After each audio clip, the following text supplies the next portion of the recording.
Evening and welcome to Nuts Deep 2 on South Central Avenue in Marshfield, our high school football preview program this evening here on WOSQ and also on ZaleskiSports.com. With Jason Zaleski and Larry Hazer, I'm Gene Delisio. Good to have you with us for our high school football coaches program this evening here on WOSQ and ZaleskiSports.com. Does not feel like football weather tonight, Larry. Rather warm out there, heat indexes all throughout the day, but nonetheless the football season is underway. I know there's teams out there that are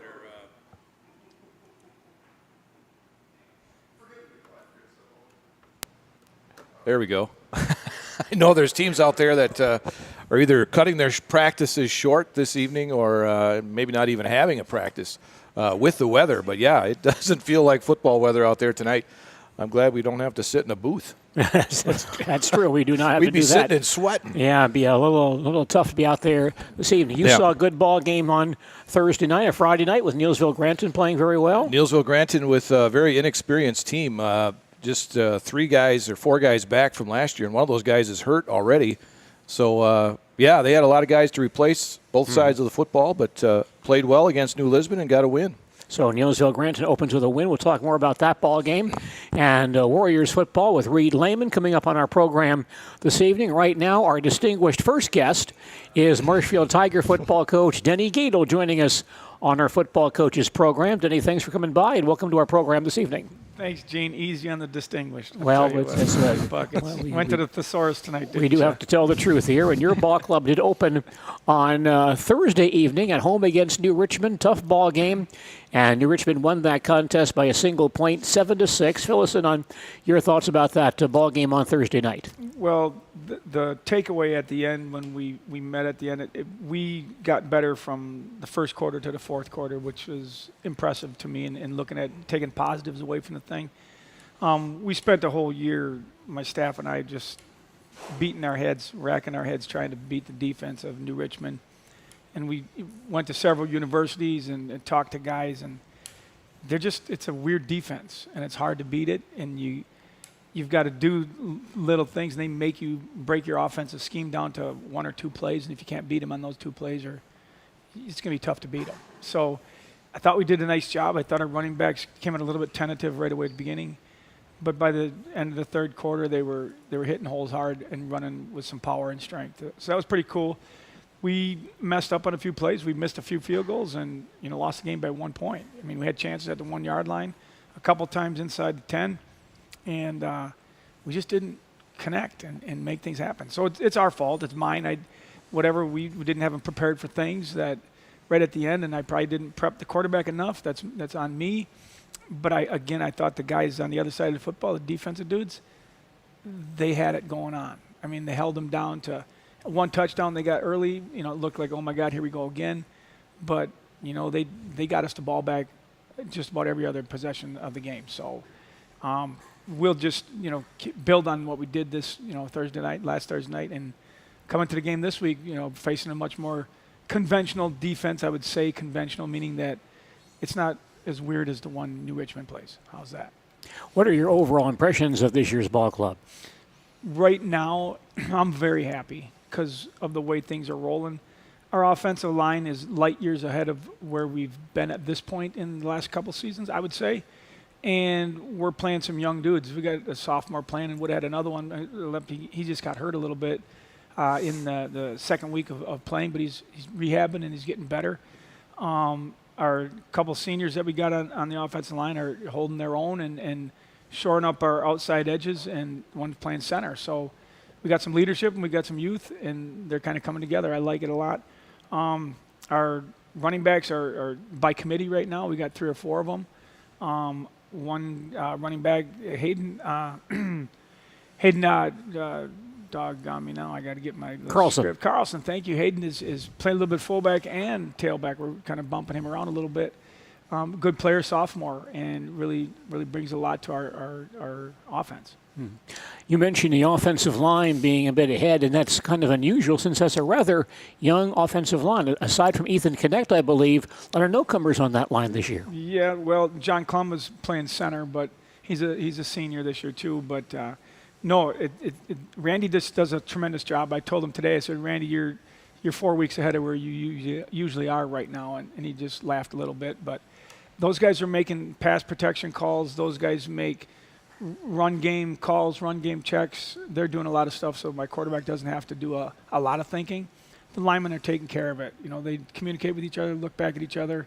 They're the ones in the trenches. They know what's going on, so they make the calls for pass pro, and we can do some different things in scheme blocking, whether they want to down block with a tight end or if they want to base block with the whole offensive line. So it's something that's pretty cool that the linemen do. Randy's trained him for that for forever. So that's what he does.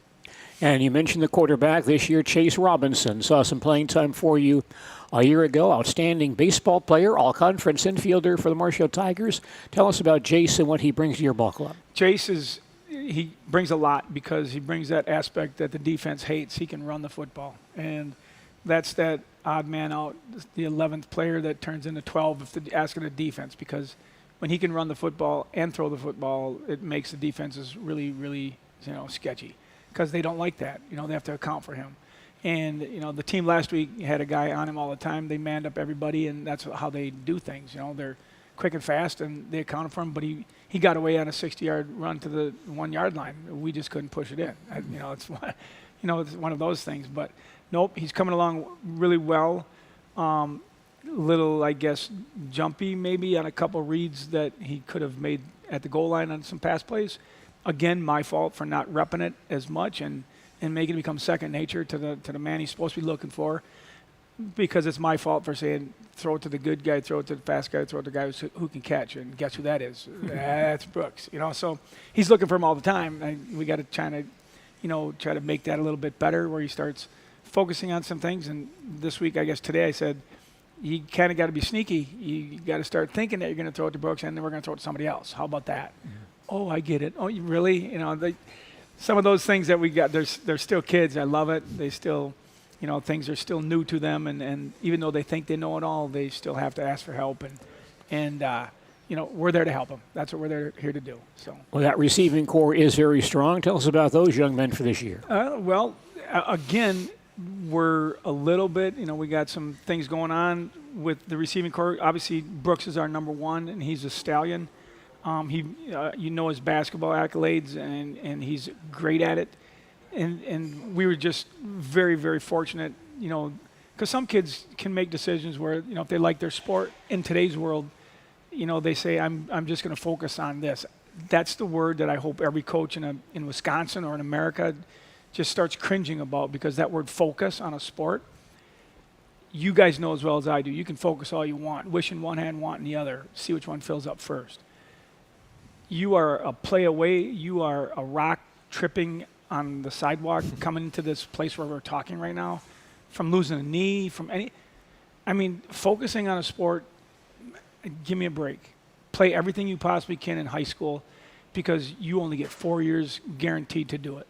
And you ask any kid, any person that maybe loses a year of eligibility or loses a year of high school sports because of an injury, ask them what they would rather be doing than sitting in a hospital bed getting knee surgery or something. I make that up because it's the injury that most people worry about. Football and any sport is you can get an injury anywhere you're at. So focusing on a sport, to me, that's only my stupid opinion, that it's not worth it. Go do everything you possibly can. Just a shout out, I got a son that's in his last year of playing football, and he sent his mom this morning, because we always did it for every year they were in school. We did my first day of school picture, and we took it for Joe's 23, I think, and he's got a whole bunch of them. And he sends it to mom, today, and then she sends it to me, and I started laughing my butt off. He's got it, whatever, he's got a blonde hair. He's a college guy, but he's got a big poster in front of him that says 17th grade on it.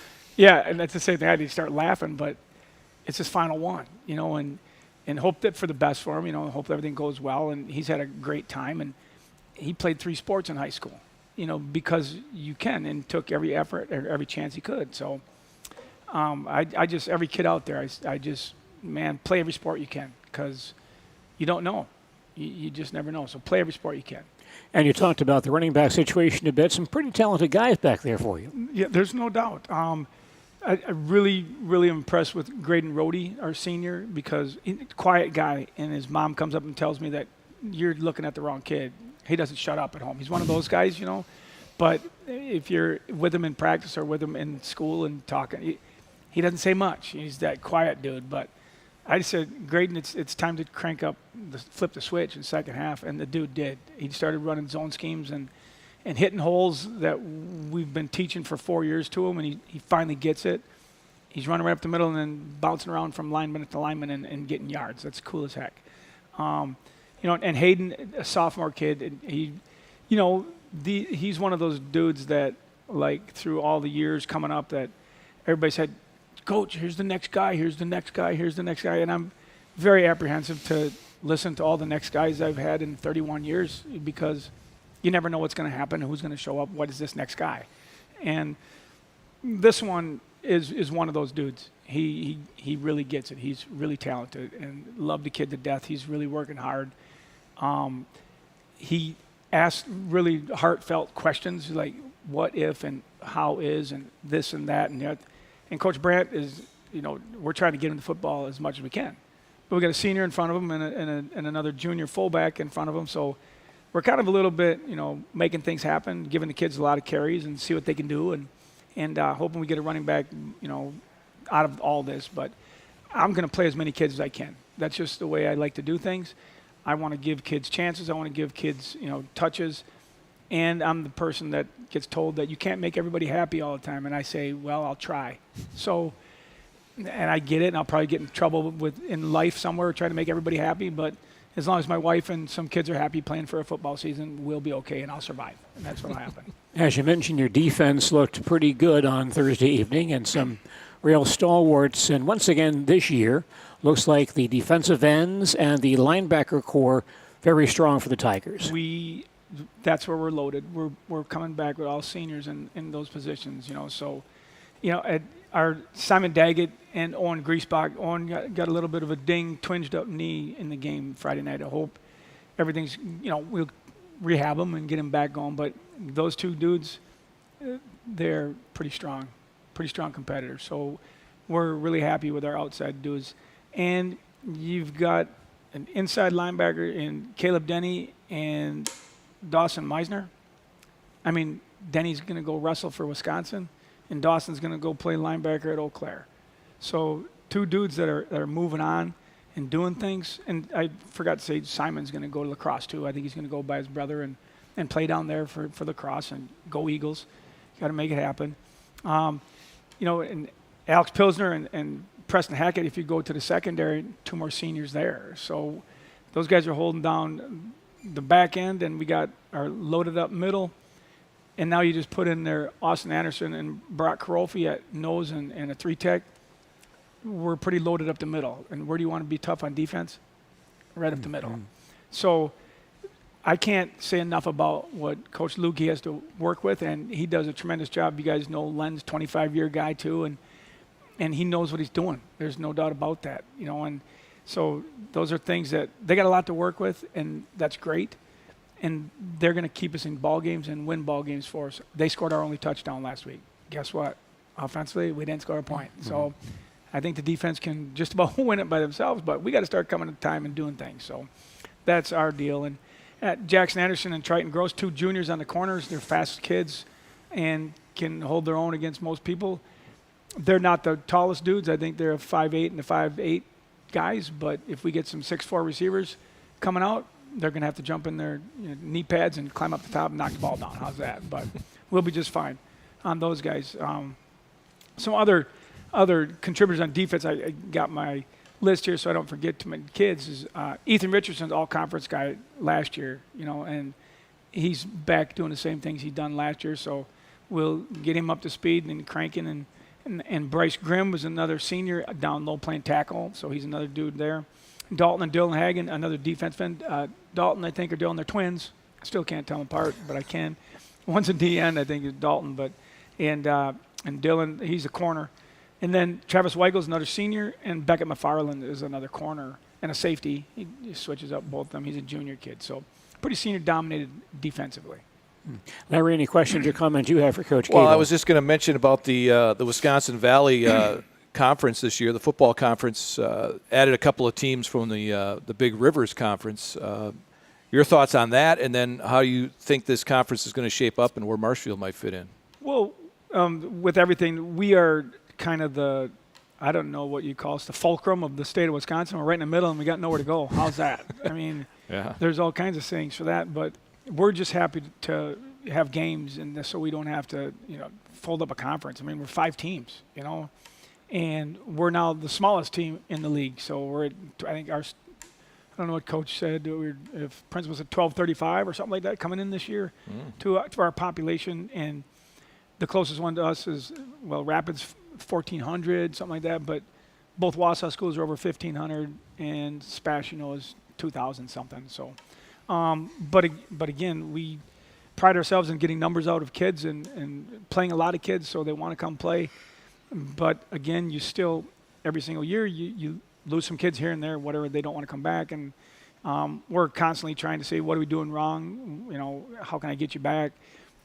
Coach Delaney, our AD, just says, Dennis, what's your, I don't know if he calls it a 15-second or a 10-second elevator recruiting speech. So I never talk anybody for 15 seconds. So that's my deal as Mr. Delaney.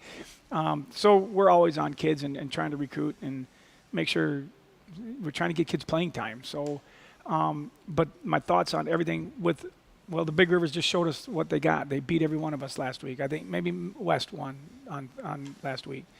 But they're good teams over there, and rightly so, they should be. Why not? It's high school football, and you get the kids, you get them. I mean, we're going over there to try to win the conference, and we got a team that can do it. We just have to put everything together and score some points. Our defense is going to keep us in every game.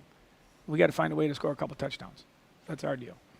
But, right. yeah, I mean, it's good. I'm happy to be there, happy to go there. Instead of, there was talk of going to La Crosse area and all that stuff, so there was talk. And I'm more happy going to the Big Rivers. How's that?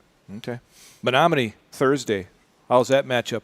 Always Menominee, and it's always still Menominee. It doesn't matter Joe Labuda Menominee or the new guys Menominee. It doesn't matter. They're still Menominee. I'm from the area over there. I know a lot of people over there, so it's always a battle. My family's coming down from Stanley and all that stuff, and they're going to come to Menominee, and my doggone nephews play at Stout, so they're going to be there, and they're already razzing me, come on, Uncle Dennis, come on, whatever. But it's going to be one of those games. I appreciate Menominee's competitiveness. I mean, we haven't done the greatest against them, but it was always a battle every time we played them. So we're going over there with that in our minds, too, to battle and beat them and get a win. We got to get a win to get to 1-1. We got to win the week. You mentioned a little bit different defense you're going to be playing against when you play Menominee. So what's going to be the key for you guys offensively now to get things going? Well, somehow we got to find a way to beat the 2 D1 recruits at defensive end that Menominee has. And I mean, so we're in that boat. I mean, but they're 3-4 defense, and they do things that are more normal. How's that? They line up where they're supposed to line up, doggone it. And it's not like that last team from New Richmond where they're all over the daggone place, and then they bounce around, and our guys like, where the heck am I supposed to go? So whatever. But they're big, strong, and fast, and they're just going to try to run your butt over on offense. So we gotta man up. It's going to be a heck of a football game, I hope. All right. How about your staff for this year, Coach? Okay, obviously, I talked about Len, but I'll go back to offense to give all the accolades on our offensive staff. Ryan Brandt, who's been with us now he's been teaching, I think, 14 years. And if I screw up the years, you'll know that we got guys that have been working with me for a long time. So, okay. So I'm sorry, Ryan, if you're listening, if you probably are, but whatever. Ryan's offensive coordinator, running backs coach, and he's done a tremendous job, and I want to give him kudos because of getting older. I want to make sure that in your own wishes about programs and things like such, I got about, I don't know how many years left, but not a ton. I want them guys to be rolling Marshfield football as long as I can stay around and watch games. I challenged him this year. I said, I want to do this, and I kind of said a little bit of a cliche statement. I said, my vision, your mission. Let's make this happen, do this. And we went berserk. Not we, but more so he. And he wants to do really well, and he's got many things that we're focusing on, and he's a really, really succinct dude and likes things perfect and sometimes to a fault. He probably eats the same thing every day for breakfast. I'm not sure, but I think it's yogurt and granola and then half a glass of cranberry juice. But those are things he does, and he's really meticulous. So I love it. He's doing a great job. And you got Randy Hartwig, been with me for 35 years. He's been here longer than me. And, again, does a tremendous job. We coached track together forever. He finally gave that up this year. I don't know what I'm going to do without him. I don't know why I'm still doing it, but I guess I am because Cookie said, you're not leaving, Coach, and I guess I'm not leaving. And we've got a new guy on staff, too. Our receivers coach is Jason Femmel. I brought him up from the freshman level. You guys remember his son a couple years ago playing. He's got another son coming through the 8th grade level this year right now. So he's doing a tremendous job as a receiver in college, and he's helping out a ton. Things are working there. What else I got to get on my offensive staff? Jimmy Sadowska, JV coach. Those guys are up in New Richmond right now. And Jim is one of those guys, he wants to learn so much, it's kind of to a fault of his. He just wants to learn. And he's a great asset to our offensive side of the football. On the defensive side, obviously we got Len. He's my logistics guy. He's everything guy. When practice comes, he's the practice setter-upper, and he makes everything happen. The kids know where they're going. I give him that job, and he runs with it. He's great. He's a motivator, meticulous worker, and the defense wouldn't be nothing without him. Defensive line, got Ben Corcoran, who obviously the new track coach for us. Ben's defensive end guy. And Len does the defensive tackles. He's interior guys. John Boyle, Ben Corcoran, former player. Len Lukey, former player. John Boyle, math teacher, former player, linebacker guy. In the backfield, Matt Emmerfall is coaching our corners, former player, and hockey coach now. So Matt's doing double duty there. Josh Rochite is the safeties coach, a former player, and teaches at the elementary school, I think Lincoln, I'm pretty sure. I might screw that up too, but I hope he doesn't get mad at me. Where else I got to be defensive-wise? Darn it, hoping I don't forget a guy. But I think I got D-line, got corner, safeties, linebackers, That's pretty much all of it. I got to give a shout-out to my junior high staff because Aaron Scheuer and Danny Halen and Coach Johnson, those guys, they're really making what I hoped my whole world would be like as far as the program goes. They came to us this year and they came to me last year, and they are doing exactly what we do. They want to do more and make it look like everything we do at the high school level. So I got to give a shout out to my junior high staff. Nothing works unless your lower levels work. And our new guys at the freshman level, again, really cranking it up. Coach Carl, he's a brand new freshman head coach. Josh Meisner, and there's two new guys that Sam Baumgartner is one, and Max Opelt is the other. So they have 4 freshman coaches, and really are just want to learn. It's amazing. I was in my room this morning because they told Coach, we're going to be there at 7:20. Can you be there? I said, dude, I'm not getting there till 7:40. So I had to get. So they used my room to watch film this morning with the kids because we all practiced early. I got there at 7:35 and I was late, but whatever. They were there. So I really just like what's happening, Gene, with our coaching staff and the way people just want to coach football. We are very lucky to have teachers on our school working for us. We're not relying on people coming from all over to coach for us. So if you're asking about the luckiest coach in Wisconsin, I'm going to have to say it's me. So that's it. Well, we appreciate that, Coach. Good luck on Thursday. We'll see you Thursday night at Menominee. You bet. Marshfield Tiger football coach Denny Gadel joining us on our high school football coaches show from Nuts Deep 2 in Marshfield. We'll return Welcome with to Bruce Orthodontics, where we provide comprehensive orthodontic care to patients of all ages. We are now accepting new patients, and we accept most insurances. Orthodontics is much more than just a job to me. It is my passion and my life. What separates us from other orthodontists is constant continuing education for myself and my staff, compassion, and dedication. Here at Bruce Orthodontics, we change lives one smile at a time. I'd love the opportunity to meet you and transform your smile. Call us to set up your free consultation today. Chili Implement, located just west of Marshfield in Chili, is your Kubota dealer in central Wisconsin. Big or small, Chili Implement has all the best equipment waiting for you. From farm tractors to lawn care Plus, work and have fun in a Kubota side-by-side. Choose Chili Implement for your parts and service too. Chili Implement, open Monday through Saturday to serve you and 24/7 online at chiliimplement.com.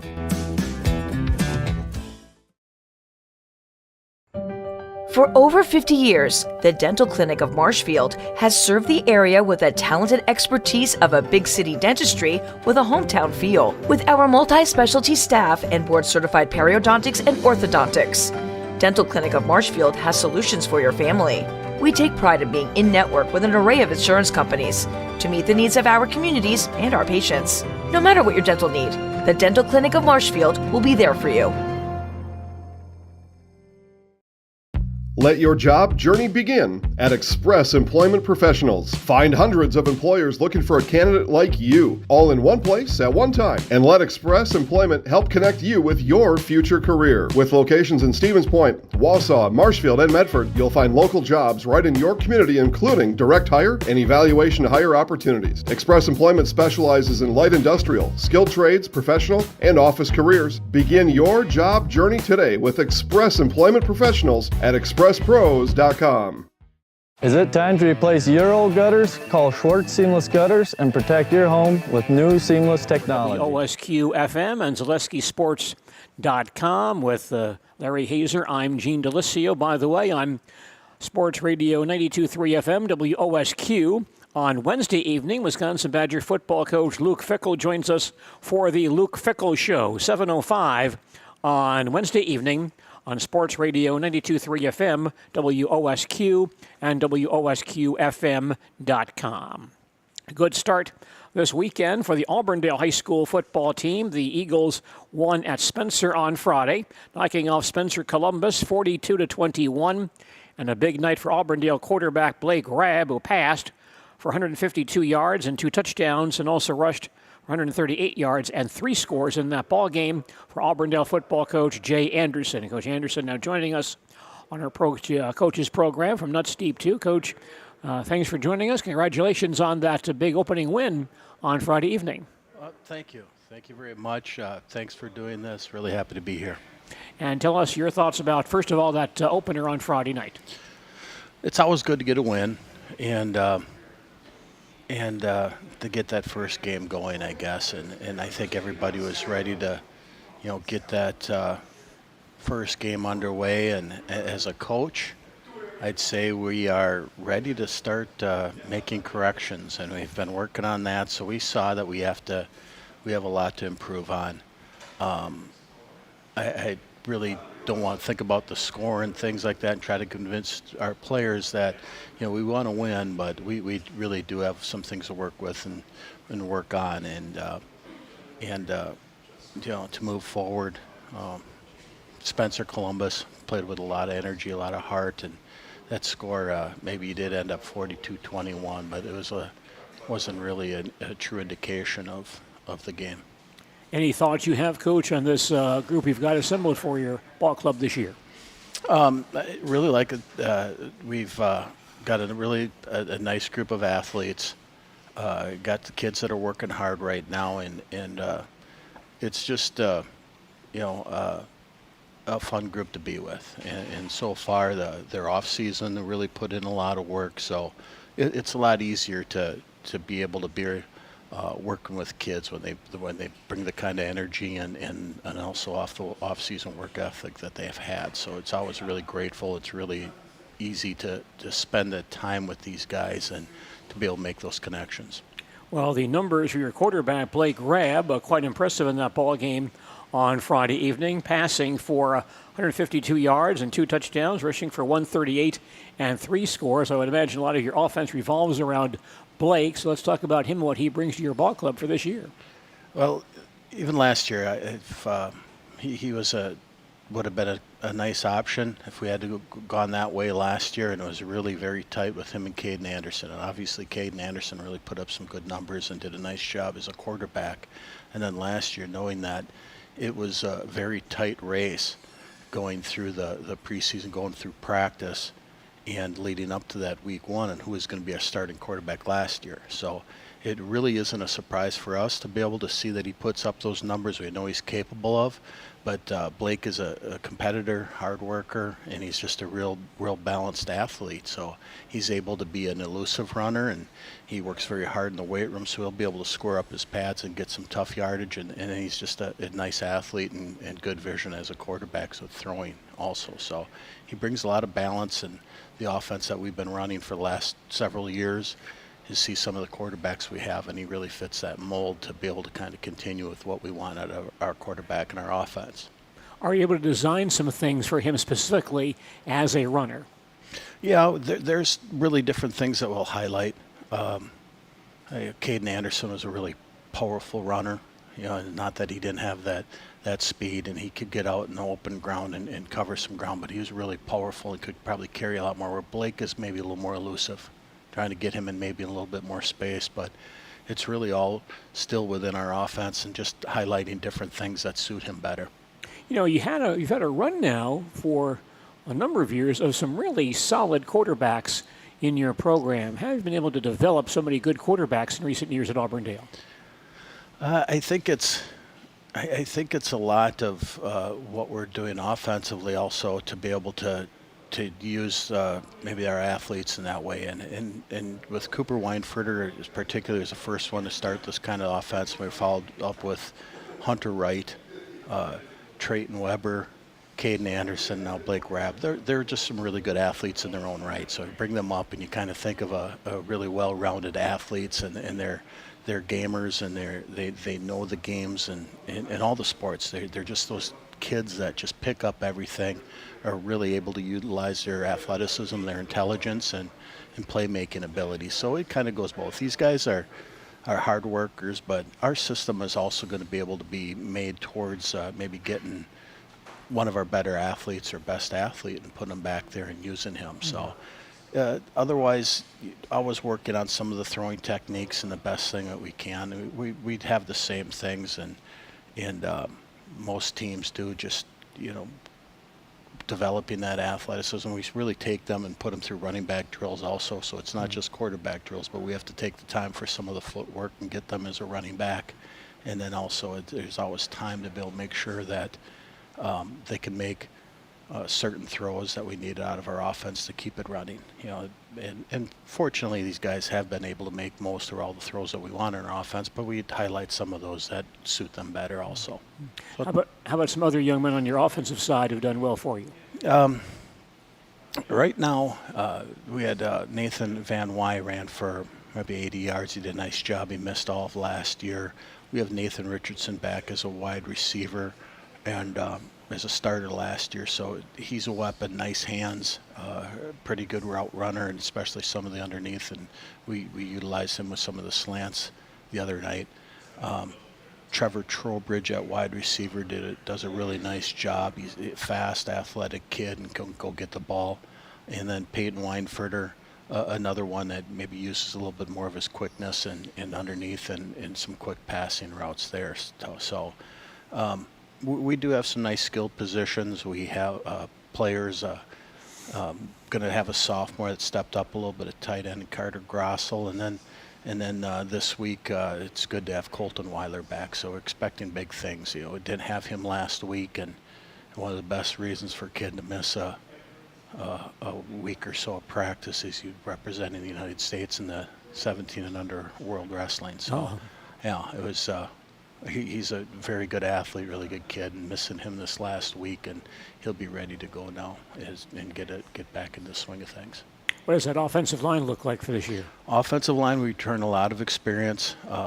3 starters, and Asa Soppy, Colby, and Logan Nagel, and then a couple newcomers in Jay Kearns and Tevin Bauer, and some depth with Hayden Lobner, who has had some time last year. So we have kids that have been playing that position, varsity experience, and also we're able to just pull up some kids that had some good success at JV last year with Tevin and Jay. The same position, move them up, be able to step in and just keep running the offense. So we have to keep improving there, but we have the parts.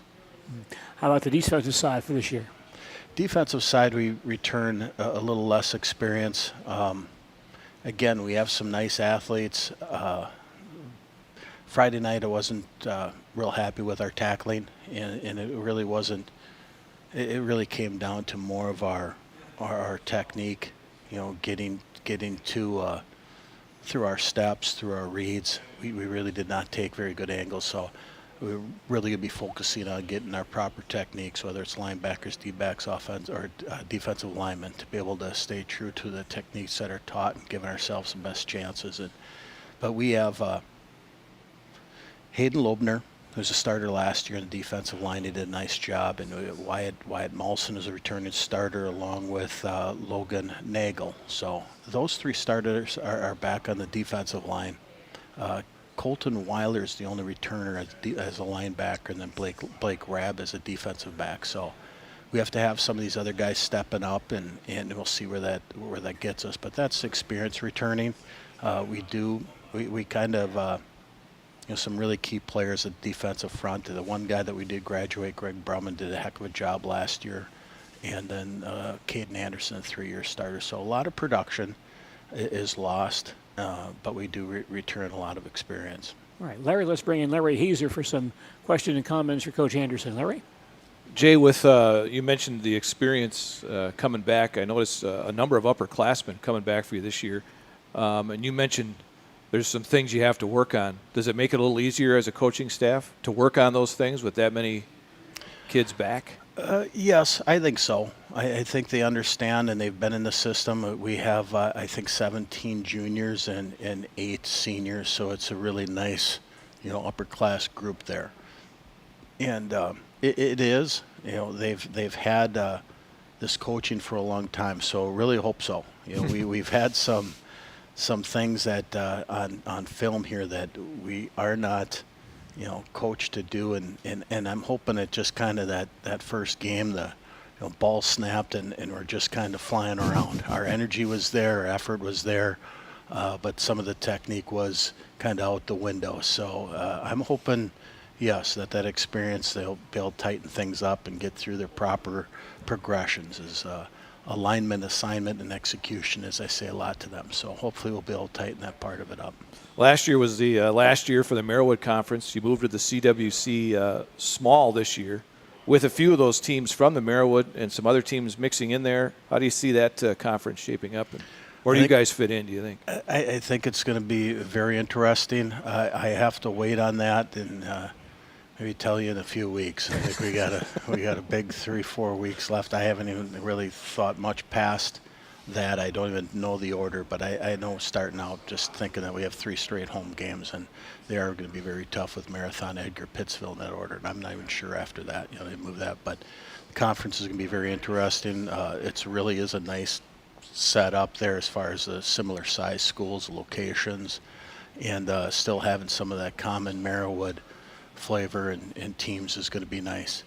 I'm really hoping that we can tighten up a lot of these mistakes, a lot of these things we did this first week, and hopefully we can be very competitive throughout the conference, and that's what we're shooting for. All right. Really good teams in that league. You mentioned Edgar's in that league. Iola has some very good success. Abbotsford's always a very strong ball club, so at least the upper echelon of that league is very strong. Absolutely. And I haven't seen much of Picelli and Assumption, Rochelle for a while. I've been hearing a lot about the Iola Scandinavia athletes, especially the I think it's sophomore class or junior, but they have a quarterback I noticed last year won the 100 and the 100 meters in the state track with a very good, very fast time. Can't think of his name, but then also the 110 hurdles, and then I understand they have a big tight end DN that's already been offered. So, and they're saying about this class for them is supposed to be one of these classes that, every program, you got your eyes on that one. So I've heard about that.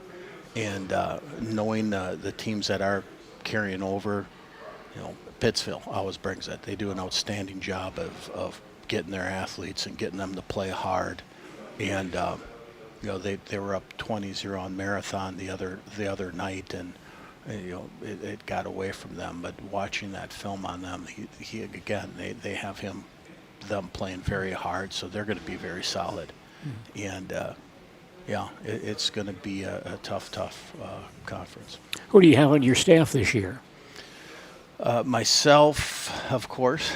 Start that. I'm going to go down the line here. Offensive coordinator has been Cooper Weinfurter. He started taking over last year. The last few started kind of transitioning into it. But myself, I'm running the defense and special teams. Cooper's since kind of putting this offense in when he was a junior quarterback for me. So a lot of things that we did then, he understands. I've been through there. He's teaching at Auburndale Elementary right now. And then it's myself, as I said, defense. Our coaches, assistant coaches, Brandon Roberson and Steve Van Wire at the JV game that they're getting in against SC right now. And a lot of water breaks, I'm thinking and hoping, I'm sure. And then also Mike Gerke and Dan Weiler that round off our staff. But been working together for quite a while. I think Mr. Chad Weinfurter has been out the last 2 years. He was with me before and swapped one Weinfurter out and brought in another. So it's a good staff and work well together. I'm glad to hear that. Auburndale facing Marathon at Auburndale on Friday night. Coach, good luck in that ball game and throughout the season. Thank you very much. Thank you for having me. Auburndale High School football coach Jay Anderson joining us on our high school football coaches program from Nuts Deep 2 on South Central Avenue in Marshfield. We'll come back with our next guest, Spencer Columbus coach Jason Gorst, following these messages. Is it time to replace your old gutters? Call Schwartz Seamless Gutters and protect your home with new seamless technology. No seams, no leaks. With free estimates in 2 days or less and workmanship guaranteed, our service is as seamless as our gutters. Hey everybody, Nat over at Wheeler Chevrolet GMC, and I'm standing in our all-new Express Lane. Open now, no appointment necessary. Stop on in and get things like oil changes, filters, quick lubes. No appointment necessary. See you soon. Is it time to replace your old gutters? Call Schwartz Seamless Gutters and protect your home with new seamless technology. No seams, no leaks. With free estimates in 2 days or less and workmanship guaranteed, our service is as seamless as our gutters.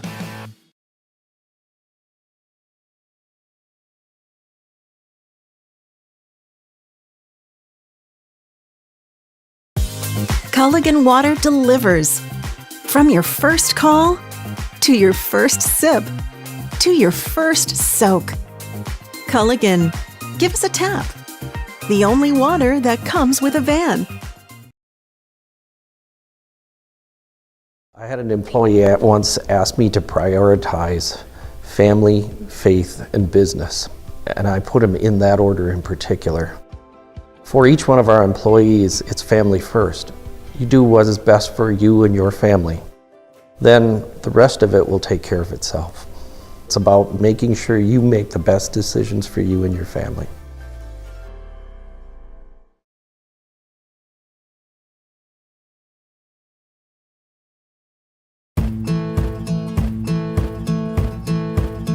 From humble beginnings in 1904, the Wheatrick family has grown Grassland Dairy Products into one of the largest processors of butter in the nation. Based in Greenwood, Wisconsin, the family and its hundreds of employees continue their pursuit of providing high-quality products that can proudly be served in restaurants and homes across America.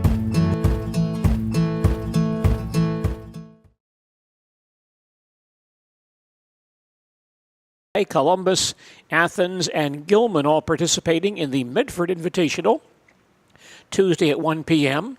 Marshfield Tigers and Mosinee at the D.C. Everest Invitational, Tuesday, 2 o'clock. Pittsfield is at the Nakusa Quad, Tuesday at 3 p.m. Greenwood at a quadrangular at Loyal, Tuesday at 5 o'clock. Abbotsford and Neilsville at a quad at Cadott, Tuesday at 5 p.m. and Marathon in a volleyball invitational at the Just a Game Fieldhouse in Wisconsin Dells Tuesday at 10 a.m. Spencer Columbus football team opened its schedule on Friday in a tough loss against Auburndale, 42-21. Let's bring in Rockets coach Jason Gorst for some comments on his football team. First of all, Coach, your thoughts about that opener against a very strong Auburndale team on Friday night. Yeah, hats off to Auburndale. They were the better team on that night, probably in all phases of the game. Very dynamic quarterback there. That proved to be very problematic. He was elusive in the run game and also pretty dangerous in the pass game too. And we hurt ourselves with some penalties and whatnot. But definitely, like I say, hats off to them for getting the win.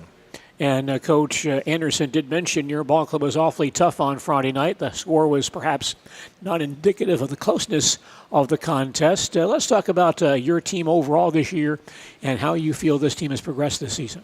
I think we had a nice off season, and it starts there. We do have some relative youth on the team, but the guys did work very hard. I thought we had a very higher percentage of guys in the weight room, guys competing in other sports and whatnot, and getting ready throughout the course of the summer. This week, the first few weeks of practice here, they've been working very hard. It's a very coachable group. They listen and learn well, and they've really been a pleasure to be around. They're good kids. They're working hard, and I think it really do have a desire to continue to get better. So it's about growth for us and continuing to improve week in, week out. Can you tell us from a coach's standpoint the importance you place on that off-season work? It's huge. I think that the programs that do well, I think do well in that area for sure, and it's a necessity at this point. With the sport of football, I think without it, I've never been around a team that had enough talent that could just ride on talent alone. So I do think that off-season time is crucial. So your ball club off to an 0-1 start, nonetheless did play well in that ball game on Friday evening. Let's talk about some aspects of your team. First of all, the offense and some key men on that ball club this year. Yeah, mixing things up a little bit. This year we'll probably be passing significantly more as we did in week one. I think we have a nice offensive line up front. We have three seniors kind of leading the charge up there with Jude Becerra, Zach Rayborn, and Brody Casperson. Sam Helgestead as a junior has been fantastic, and Revin Schernitz as a sophomore definitely has a very high potential, and he's doing a real nice job overall. Okay. And how about some of the skill positions for this year? Yeah, Devlin Timler's back, starting for his second full year. He has been a very good decision maker at a very high completion percentage the other night, throwing for over 70% completion percentage. Quick decision maker, throws an accurate ball. His arm strength has improved immensely. And so I think it kind of starts with him as far as just putting us in a good position. And then Teddy Meyer's been starting at our X. He had a fantastic game. He's got great hands. He's definitely one of the leaders of the team. Does a great job with the verbal leadership, but also the leadership by example. Definitely a burning desire to win with him there. We mix it up with some of the other receiver types and tight ends with Caleb Hilgeman, Matt Knichny, Drew Lang, Austin Widman. So we've got some nice rotations there. And then in the backfield, we've got a couple seniors in Mason Wolf and Carter Lipke, and then a sophomore Jack Haper, and a junior converted lineman, Mason Deeringer. So we have a little bit of depth and some rotation going on early on here. What's the importance of having a quarterback back for a second year? You can really take steps forward, and we're hoping to do that with the offense. There's some new twists and things that we're doing that are a little bit different than the way we've done it in the past. And Devlin's a very smart player and understands things very well and can communicate very well, too, on the field. How about the defensive side this year? Defensive side, we're looking to firm up against the run. We're switching to a 3-3 or a 3-5 defense. Get another guy in the box there. Defensive line play the other night was very good. Sam Helgestead, Davis, Vinedge was very, very good. And along with Ryan Bernick. So a nice job up front with the D-line, which we think could be a strength of our team overall. I thought that I think we've come a long ways as far as our coverage goes. Again, kind of led by Teddy Meyer in that defensive backfield. He's been a leader for us on both sides of the ball. But we're hoping to be stout against the run and be a little bit more dynamic with our playmaking ability on the defensive side. Coach, what was the offseason like for you and your staff? As you mentioned, you've changed up several things on the offensive side, now changed the defense as well. I'm sure that was a busy offseason for you and your assistant coaches. Yeah, it was. It's probably some of the bigger changes that we've seen in my time here, but we felt it was time and it was necessary to do some things differently with the personnel we have and also to try to attract different types of kids to the game. We definitely, put some work into it, and we're hoping that pays off as the season goes on. Okay, let's bring in Larry Hazer for some questions and comments on Spencer Columbus football. Larry? Jason, you mentioned off-season being a big thing for football. How difficult is it, though? I know I have two sons that are in football, but they're also in baseball. They also play basketball in AAU or whatever else is up for the summertime. How hard is that to get your guys into the football mode in the off-season? I think it can be a challenge, but we actually really like to embrace that. We like multi-sport athletes. I think that if a kid's out competing in basketball or wrestling or baseball or track or the focus it takes in golf, whatever it is, I think those are all ways. And so that's one of the first things we tell kids is we're not asking you to sacrifice any of your time in your other sports. You should focus on your in-season sport. We'd like to see them lift twice a week during that time period along with that. But I'll stand by it. I'd always stand behind a multi-sport athlete versus somebody who wanted to focus on one sport year-round. I think in our size school we need that to be successful, and I think that we are fortunate that we have a lot of guys that went out and competed in other sports. And you look at, with Columbus winning a basketball championship and things that like a Matt Konechny brings to the table with that, that stuff pays dividends.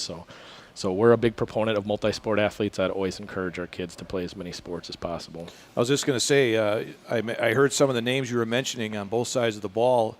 Obviously, this Columbus Catholic Spencer Co-op, I know it's been a few years, but you're getting guys from Columbus Catholic. I hear some of those names. Yeah, it's a co-op that we're very proud of the relationship. I think that there's just fantastic people with both schools that have been great to work with, and through the years it really does become a family-type atmosphere for us. And I do think that we are, one of, if not the most successful co-ops in the state, and it's been something that's kind of stood the test of time. And I think, at the end of the day, it's about creating football opportunities for kids, and we've done that really with kids from both schools by having this co-op come together and work as well as it has. CWC large. Yeah. Looking on paper, it looks like a tough one. Yeah, it looks like, everybody's a playoff qualifier returning. So you don't see that often with a schedule. Typically, half your teams won't be in the playoffs. That's not what we're up against this year. So I think we're taking strides forward and becoming a better program. But absolutely, this is one of the toughest conferences in the entire state, pound for pound. And we know that there's going to be a big challenge in front of us each and every single week of the year. What's going to be the key for you guys to be successful? I think consistency is going to be huge.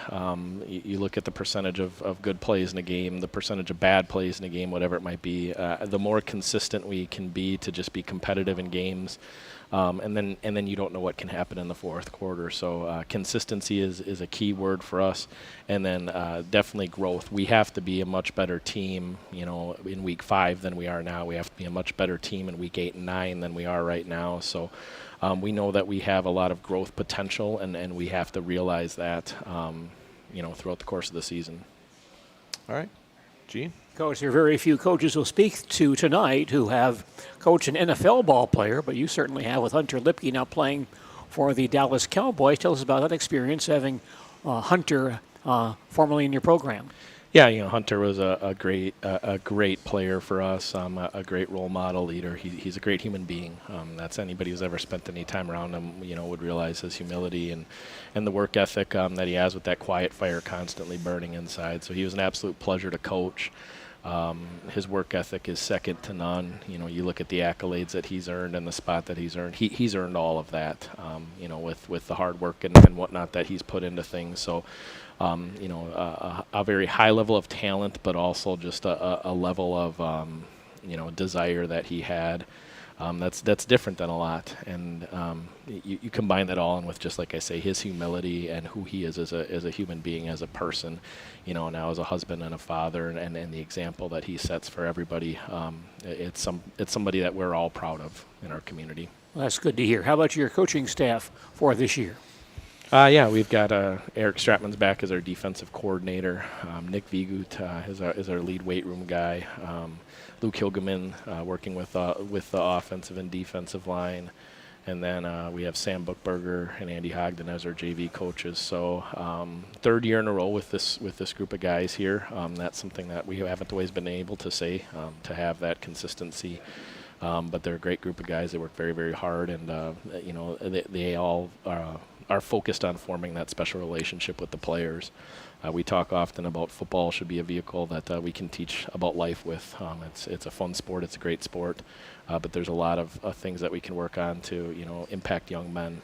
A tough ball game on Friday against Pittsville. Yeah, I think they're a very good team coming up here. I know that Luther, their running back, is probably one of the best in the area. Their fullback's very good too, so a very nice running game overall.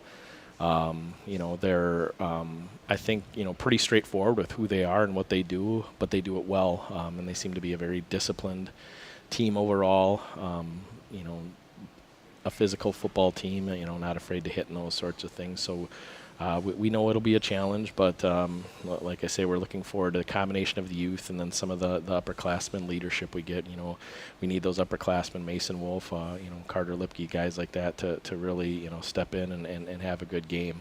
All right. Spencer Columbus football coach Jason Gorris with us. Jason, thanks for coming by, and good luck throughout the season. All right, thank you.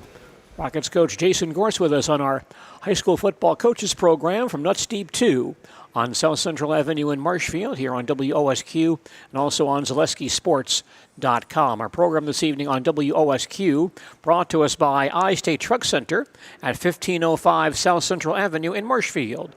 The one place for all things heavy truck. They know what drives you at I-State Truck Center of Marshfield. And back with more of our high school football coaches program with Colby coach Logan Rosemeyer following these messages.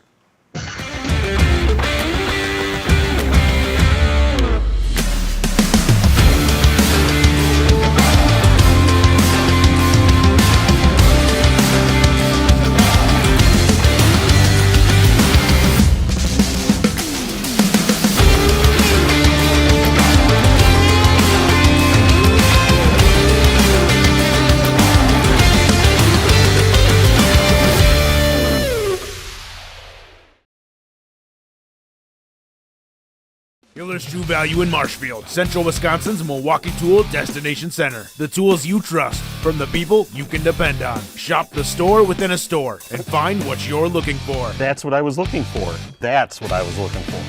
Now that's what I was looking for. Looks like you found what you're looking for. We redesigned our store to offer the biggest selection of Milwaukee tools. A selection so big you'll need a map to find your way out. Hiller's True Value in Marshfield, Central Wisconsin's Milwaukee Tool Destination Center.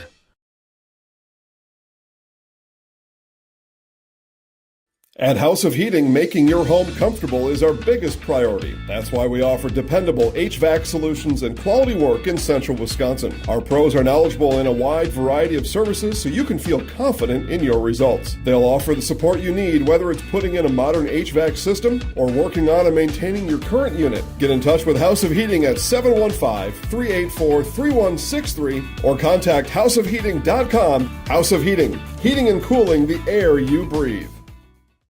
After a couple years of a job that doesn't fit, it's time for more money, more opportunity. That is where Mid-State Technical College comes in. Would cooking be a good fit? Try on a career in welding. Perhaps the outdoors suits you better. Or maybe helping people is a better fit. No matter your path, we've got cutting-edge classes with field-trained professionals and better tuition options, making Mid-State the perfect fit. WOSQ, Spencer Marshfield, and WOSQFM.com, as well as ZaleskiSports.com. With Larry Hazer, I'm Gene Delisio at Nuts Deep 2 on South Central Avenue in Marshfield, speaking with high school football coaches about their ball clubs for 20 24. For the first time in several years, Colby High School has a new head coach. Logan Rosemeyer takes over as the Hornets head coach as he assumes that role for this coming season. Jeff Hagan stepping down, and now Coach Rosemeyer assuming the controls of the Colby Hornets football program. Coach, thanks for joining us on our program this evening. Yeah, thanks for having me. What's that transition been like for you now, taking over officially as the head football coach at Colby High School? Yeah, I think it's been interesting. The first probably 2 weeks of the season, you're worried about practice plans, but you're also worried about making sure kids get forms in and all that sort of stuff so they're eligible to play. So it's been a lot of running around in that regards, making sure all the kids get all their stuff ready to go for Friday. And once you get all the paperwork done, now it's time to actually coach the football team, and that's the aspect I'm sure that you enjoy the most. Tell us about how that part has gone on. Yeah, I think it's gone well. Kind of doing some things a little different on offense, still keeping a lot of it the same, but some of those little intricacies of, we've spent a lot of time on that these first 2 weeks, so we're kind of getting used to that yet. But I think it's going well so far. Well, you certainly have a strong foundation to build on. The Colby football program has been very strong for not only many years, many decades actually, under Coach Teska, Coach Rosemeyer, and Coach Hagan. So tell us about that aspect of taking over the program that has such a great history behind it. Yeah, I mean, it's part of the reason I wanted to come to Colby is just because, when I grew up, obviously I watched Gilman play under my dad, but I also watched Colby from afar too, just watching the program that, Coach Teska built, and then Coach Rosemeyer, my uncle, continued, and on to Hagan, now me. So it's been really interesting to kind of be a part of that. Well, tell us about some aspects that you might be making some subtle changes in for this year. Yeah, so we're still running all our wing T stuff. We're going to motion into it more, so it'll look like double wing. Then with the motion, it'll be all wing T stuff yet. We changed our cadence a little bit so we can go on some different snap counts. We're a little undersized this year, so being able to get off the ball a little quicker than the defense is going to be a big deal. Coach, many years ago when I began broadcasting, you basically had two systems, the wing T and the power I, and you may see a bone on occasion, but that was basically it. And I think so many teams have gotten away from some of that. How much wing T do you still see out there from during the course of the season? Probably more than you think. Even a team like Stratford that will spread it out a little bit more than us, it's still all wing T base. Same thing with Spencer, it's all wing T base. So you still see the foundation of the wing T yet in a lot of teams, even though it's not the traditional formation that they're in. So you're continuing that tradition at Colby High School this year. How about some of the young men on your ball club and where they fit in this year? Yeah, so we have Tate Smith coming back at quarterback last Friday, threw for three touchdowns, probably one of the best players that played on Friday. Hayden Kaiser caught 2 of those touchdown passes. He plays tight end and defensive back. Gavin Voss wasn't able to play last Friday, but he'll be back this week. 1,400-yard rusher and like all region on defense, so he'll be nice to have back next week. Brody Vigut at running back and defensive back. Jacob Hoppy, offensive line, defensive line. Those are kind of the guys we're looking to lean on this year. And your offense certainly seems to be formidable, both passing the ball and running the football for you this year. Yeah, I think so. We're a little undersized up front, so running the ball last Friday was a little bit of an issue, but I think we'll get that going a little more. But, yeah, passing-wise, I was very happy with how we passed the ball. Well, we should mention, by the way, that your ball club opened on Friday against a very good Stanley Boyd ball club, lost that ball game 44-22, but Stanley Boyd's a very strong team and picked to win the Clover Belt this year. Any thoughts you have about that opener on Friday night? Yeah, I'm glad we ended up playing them first. They're probably, if not the best team, maybe the second best team we play between them and Stratford. So it was a really good test for us. We returned probably about half, maybe a little more than half of our starters, so just seeing how everything gels together is nice to see, especially against a really good team. You're going to see how you stack up right away. Didn't get a win. Would have wanted to get a win, but I think we're going to learn a lot from that game and just seeing what we have to do to end up beating good teams that we're going to end up playing in this conference. Well, you mentioned that the offensive line might be a bit undersized this year. Can you talk about some of those young men up front for you this year? So Jacob Hoppy, like I mentioned, he'll be the anchor on our line. He's moving to offensive tackle this year. He played guard the last 2 years.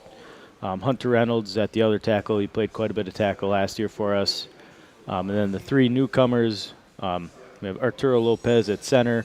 He's a sophomore, but he should be pretty good for us. And then Tristan Smazel and Cage Swacker at guard. And then I think we're going to end up moving Brendan Geiger from fullback to guard to kind of strengthen that offensive line. All right. How about the defensive side for you this year? Yeah, so like I mentioned earlier, we have Gavin Voss back. I think he was all-region last year, definitely all-conference first team. Got Tate Smith, Jacob Hoppy back at linebacker, Brody Vigu, Hayden Kaiser back at defensive back. Got a couple juniors that are going to fill in some other defensive back spots, but overall got some solid guys back there too. Anything in particular about the defense that you really like for this season? I think I like our physicality. I can't pick out a guy that's not afraid to come up and hit. We like to play a lot of man coverage, and that helps us quite a bit in the run game. So I think being able to have those guys be able to come up and be physical at the line of scrimmage, even some of our defensive backs, is really key for us. All right, we're talking to Logan Rosemeyer, new head football coach at Colby High School. Let's turn to Larry Hazer for some questions and comments. Larry? Well, Coach, how much do you rely on some of the input from your uncle and dad, your uncles? I think, there's a long Rosemeyer connection in high school football around this area. Right. Yeah, I think I've asked some questions here and there, but I think just being around them and being around the game so long, I think I started being a water boy in second grade, and just some of the things you pick up on that you'd never think you would keep with you are such big fundamentals of what we do. I mean, things as simple as defensive ends not getting upfield to get kicked out is something that I've been hearing, for probably 20 years now, and I'm only 30 years old. So, I mean, just little things like that. I think what my dad and my uncles are so good about was fundamentals, and so those little things that I have been able to pick up from them, I think, has really helped. Any of the stuff you brought from Gilman? Oh, yeah, quite a bit. Over to on Colby? Offense. Yeah, a little bit there. Probably running more belly and dive, try to anyways, than we have in the past. Try to get our running back up lead blocking, get some quick hitters going. But, yeah, I mean, they were very similar offenses to begin with. So, You mentioned that you like to play a team like Stanley Boyd to start the season. Some coaches shy away from doing that, especially if being a new coach, especially. But you wanted to get right in there against a team like Stanley Boyd. Oh, yeah. To me, that's where our program's at. I feel like we're in it to win conference championships and hopefully end up winning state championships. So I feel like shying away from that is not doing our kids and our team any good. I think we need to, especially coming into the new conference too, we need to be able to see what we're about right away. And frankly, on the line, I think we found out we were a little bit small, a little undersized. So that's something we can fix early.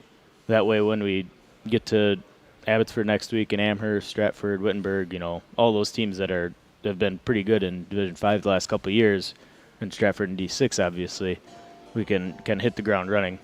What about those other teams in the conference? You mentioned them in that CWC large. How do you see that shaping up, and where do you figure you're going to fit into that conference? Yeah, I think Stratford, obviously, won the last 2 state championships in D6, will be right up there, I'm sure, again. Just beat Mosinee, who's pretty significantly bigger than them, so I'm sure they'll be right up there. Wittenberg, I know in the past we scrimmaged them the last couple of years, so we're not really unfamiliar with them at all. I'm sure they're going to be good. They had really good numbers when we scrimmaged them last year. Amherst, always good.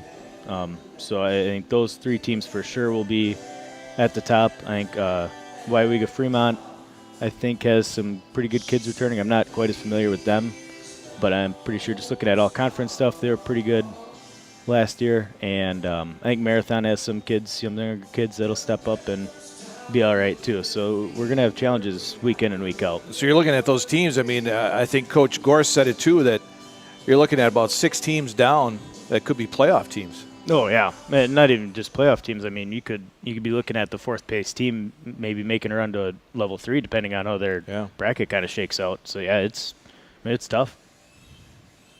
Gene? And how about your coaching staff for this year, Coach? So we have Robbie Smazel. He's the offensive coordinator, and then for positions, there's offensive line, defensive line. Cody Meyer is going to call the defense on Fridays. I'll still game plan a little bit of that, but he'll call it on Fridays, kind of free me up for some other stuff. He helps with linebackers and running backs. We have Jimmy Flink. He runs the JV offense, and then quarterbacks and corners are his position groups. And then Coach Schmutzler is our JV defensive coordinator, and then he helps with tight ends and safeties. And you play Abbotsford on Friday night. Always a great rivalry right there. Mm-hmm. Should be a good ball That's a game. long trip. Yeah, right. Luckily, we're home. Well, Coach, good luck in that one and throughout the season. Thanks for coming by. Yeah, thank you. That's Colby High School football coach Logan Rosemeyer with us on our high school football coaches program from Nuts Deep 2 on South Central Avenue in Marshfield. We'll return for more of our coaches program following these messages.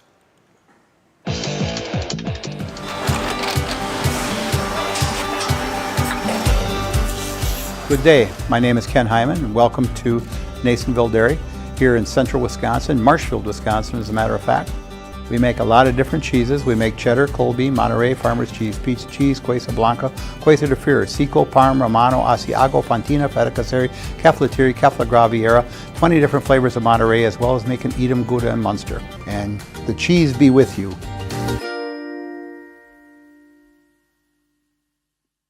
Hi, I'm Shai from Next Step Prosthetics. 5 years ago, we opened our practice to provide life-changing prosthetics that are both comfortable and functional. I would definitely recommend Shai. Shai is very compassionate, caring. We've grown to serve patients throughout Wisconsin. We want to thank them, their families, and providers who have trusted us on their journey. Go to Next Step, because it's going to change your life. Why wait another day? Call to set up a free, no-obligation evaluation. Let us take the next step together towards a better life.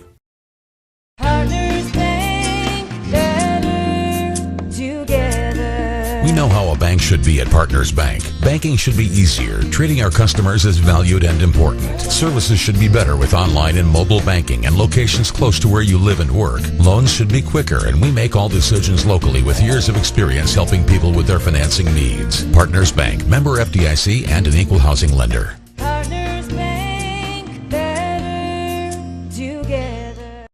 Take your valuable possessions from outdoors to indoors with help from ShedsDelivered.com. It's your one-stop shop for sheds, barns, cabins, garages, greenhouses, chicken coops, and hunting blinds, all crafted by skilled Amish artisans. Headquartered in Loyal, Rod and April make it easy. Just visit ShedsDelivered.com to design your perfect structure. With short lead times and free delivery and installation, Sheds Delivered is the smart choice for outdoor storage. That's ShedsDelivered.com. Go today.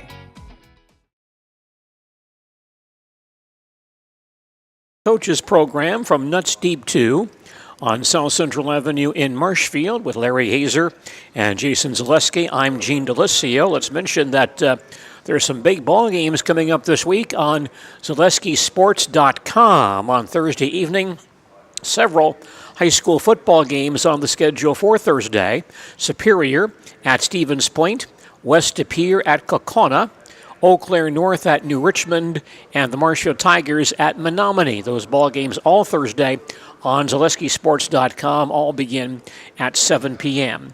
Also on Thursday, it's high school volleyball action on a Thursday evening as the Auburndale Eagles volleyball team will face Wisconsin Rapids at Tim Anderson Gym in Auburndale. That match begins at 7 p.m. and coverage of that match also on Thursday evening on ZaleskiSports.com.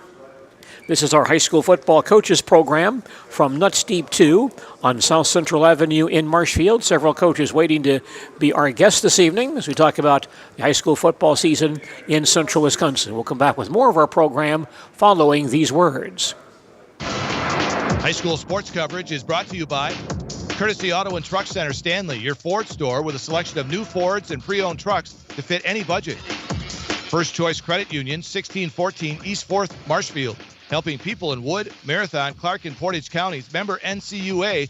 Make them your first. Why work for Staub Construction?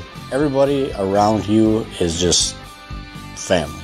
Everybody seems to bond together and get along good, and they, I believe, truly care about their employees. Staub has a great benefits package. Staub is an employee-owned company that puts a large emphasis on work-life balance. And everybody wants to see everybody succeed.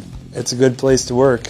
Join the team at Staub Construction. Apply now at staubco.com. BBD Sports Shop is your one-stop headquarters for everything outdoors this summer. They have turkey calls, decoys, and more from HS Strut, Mojo, and Woodhaven. Food plot seed and mineral from Big & J, Real Deal, Big Tine, and Whitetail Magic. And a wide variety of Big Bear Down scent sprays and bear bait. By the bag, by the barrel, and by the truckload. 2 convenient Wisconsin locations or online at bigbeardown.com. Bauer & Feind has been based in Marshfield since 1955.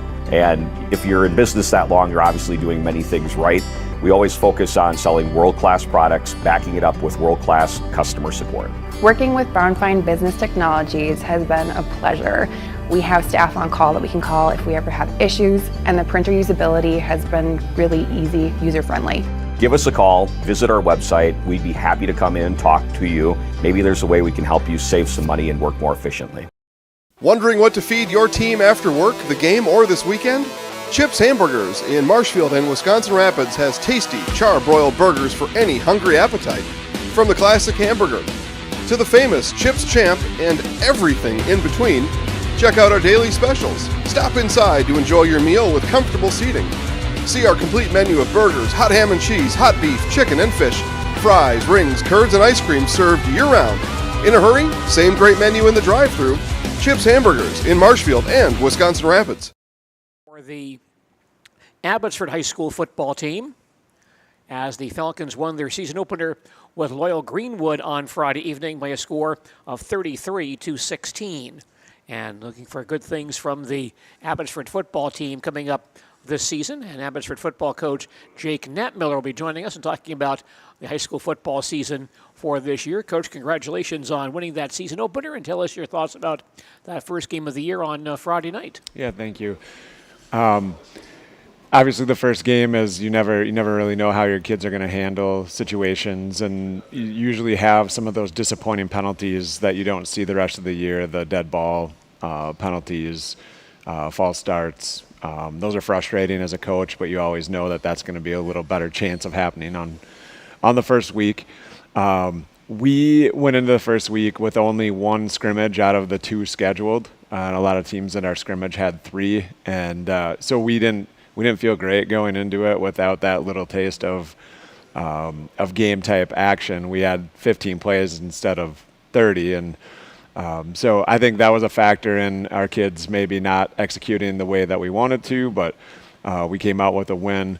Our kids kind of hung their hat on our speed. I think we scored every time outside of 20 yards and 3 times outside of 40 yards. And without that, we may have struggled a little bit more to execute offensively. So, but you win a game, whether you're happy with it or not, it's a win. So, what kind of thoughts do you have on your football team for this season? We return a lot of upperclassmen. For the first time in a long time. We've always had to play sophomores, whether they were ready or not, and sometimes freshmen. And we have a really nice group of athletic, big, strong, fast kids that can play both sides of the ball and maybe have a little depth this year, which is something that we've been missing as well. So we're feeling really good about our situation in terms of that. We have a few kids that had to miss 3 games for some grade stuff, and so about that 4th week we will be full strength with a lot of those kids, but still feeling good with where we're at in terms of our talent and our experience. You know, Coach, when I listen to you talk, I am reminded of some talks I've had with Terry Lauby, in that there is a misconception, I think, by some people who follow football that to be diverse, you must throw and run the ball equally or throw the ball a lot, things like that. But both your program and Owen Withey, you have diverse offenses without throwing the ball very much. You do a lot of different things, even though you keep the ball on the ground a lot. Tell us about how you mix things up, even though you do run the ball primarily. Yeah, sure. So we have a 4-back offense, and any 4 backs can carry the ball. We consider our quarterback a running back that can throw. And so we do a lot of things with our linemen in terms of false pulling, giving different keys to really solid defenses that follow our guards. We move our fullback around. We do some counteraction in multiple ways to make it look like 11 different plays when we only run about 3. So I think the key for us, and I think Terry does this too, is he really simplifies it for a high school boy to be able to understand it and play fast, but it looks complex to somebody who may not know what we're trying to do. And so for that's what we hang our hat on. We don't have kids that necessarily love watching football, understand the game sometimes, and I don't know if every school is like us. I doubt it. But we have to teach them their job and some rules and help them to play fast. And offensively, that's what has made us fairly successful. Now, you said we don't pass that much. I think we were 4 for 6 Friday, and we had 3 scoring touchdowns on the pass, I think, which is an Abbotsford record in the last 15 years. So we're trying to do a little bit more of it, but do it when we want to, and not necessarily in 3rd and long, because that's not an advantage to us. Well, how about some of the young men on your ball club this year and where they fit in for you? Yeah, we have a new quarterback, speaking of throwing the ball. Last year was JV Castillo, who had, I think, started for 3 years and been a successful dual-threat kid. This year, it's our fullback has moved. That tells you kind of our running offense, moving a fullback to quarterback. But Irvin Aguilera takes over at quarterback, and he's a little bigger kid. He's gained some weight, 180 pounds. We're looking to run him inside the tackle a little bit more maybe than we did with JV. And he did a nice job throwing the ball on Friday, as I said.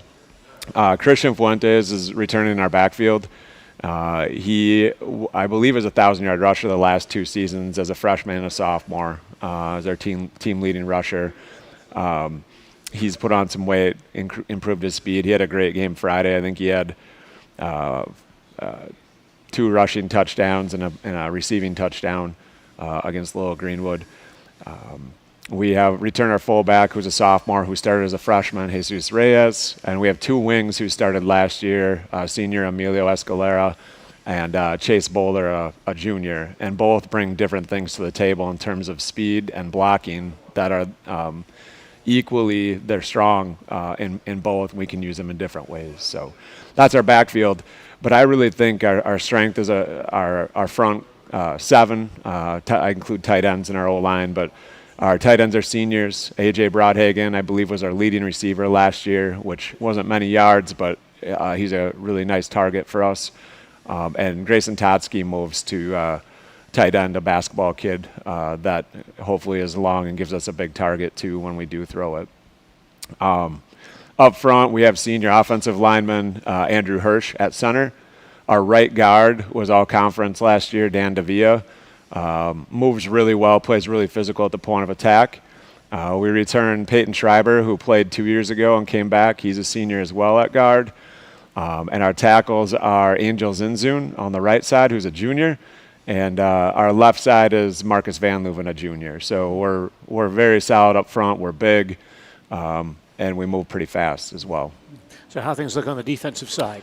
Same guys are playing defensively, so similar type bodies, and I think our main guy with the stats that's returning is Daniel Davia, who was our all-conference D tackle. He's going to move to end early on until we get full strength with some of our kids. Christian Fuentes is moving from more of a middle linebacker role to a safety role, and we're hoping to allow him to be able to run a little bit more in space, and he played well on Friday night. Our corners are Chase Bowler and Grayson Totsky, 2 athletic basketball kids as well, so we're feeling good about our defensive backfield. Middle linebackers have Irvin Aguilera, our quarterback, and with him as our fullback, Jesus Reyes. And then our front line is very similar to our offensive line. The same guys are going to play those positions. So, how does that defense stack up in your eyes this year in terms of some things they can do for you this year? I think one of the things last year we had a new D coordinator in Garrett Rao and new defense. And so anytime kids are used to something that changes, there's a little bit of a learning curve. And I don't know if they necessarily trusted it till about week 8 last year and started to buy into what he was teaching, what we were doing in practice and applying it in games. And so we're seeing differences already in our kids believing in what they're doing and knowing going into the game what their the big picture things, and so we can work on some smaller details and fine tuning some things. But we were happy with their performance Friday. We gave them I think 85 yards in defensive penalties between offsides and personal fouls, some late hit things. Kids playing hard, not dirty, but that gave up, I think, 2 scoring drives that Loyal had that led to those. So we have some things to clean up, but we're happy with the start defensively. Larry, any questions you have for Coach Nat Miller? I noticed, I know Neillsville Granton was up at the scrimmage as well with you guys. Loyal Greenwood was there too. Does that help at all when the team like Loyal Greenwood was there at that scrimmage where you're able to maybe see some things? Yeah, we caught one of their scrimmages live because we only had our one scrimmage. We had one canceled due to the rain. To rain. Yeah, came in. Yep. So in terms of just seeing them in person, I think it was better for our kids than it was for our coaching staff to see it. And they're going through a change as well, and when we talk about a learning curve of a new coach, they have a whole new program to catch up to, and we kind of expected them to week 1 be a really learning week for them too, and so I think they're going to get way better as the season goes on. You talked about your running game and how you basically that's what you do is run the football. A team coming in might think, hey, that's easy to stop. All they do is run the football, but you guys are successful in doing that. Yeah, I think it's a mindset for, I think, our offensive line and our backs to be able to take pride in blocking for each other, really work hard for each other. We're not going to, at Abbotsford, get the skill set of kids where we can whip it around and play wide open all the time.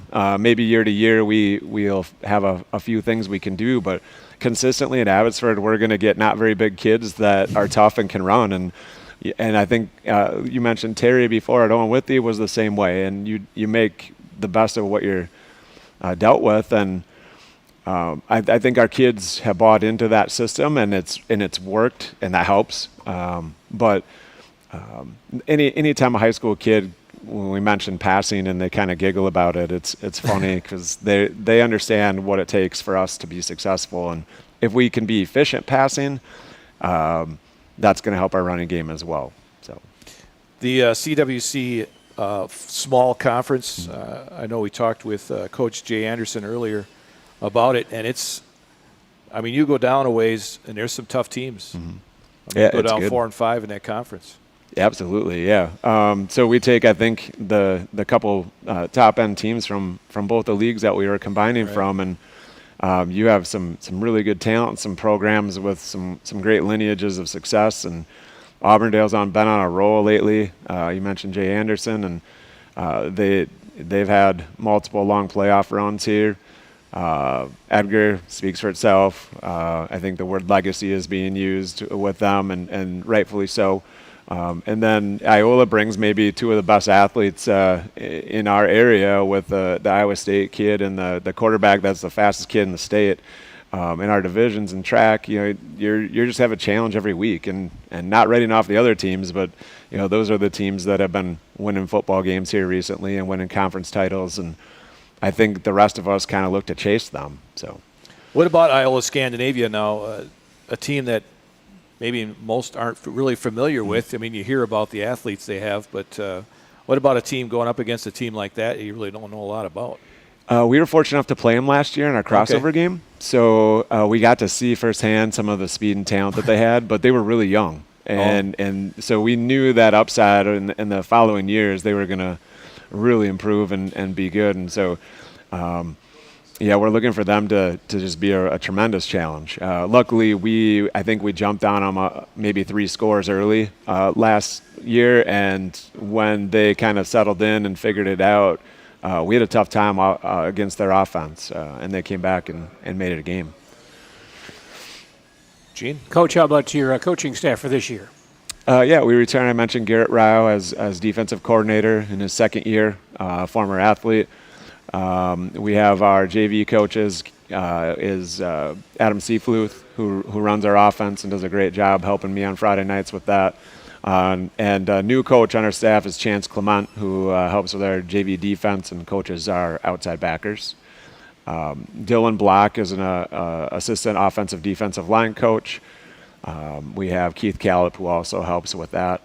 And the kind of cool thing that we hang our hat on and take some pride in is all these guys are former Abbotsford football players. I coach all of them at one point in their careers, and so really cool to see you don't have to teach them very much because they understand our offensive system that we haven't changed, and defensively it's not much different. You follow rules and follow your keys, and they just do a really good job, and they're all young guys, so they all have energy and bring that to the table, and they sure benefit our program.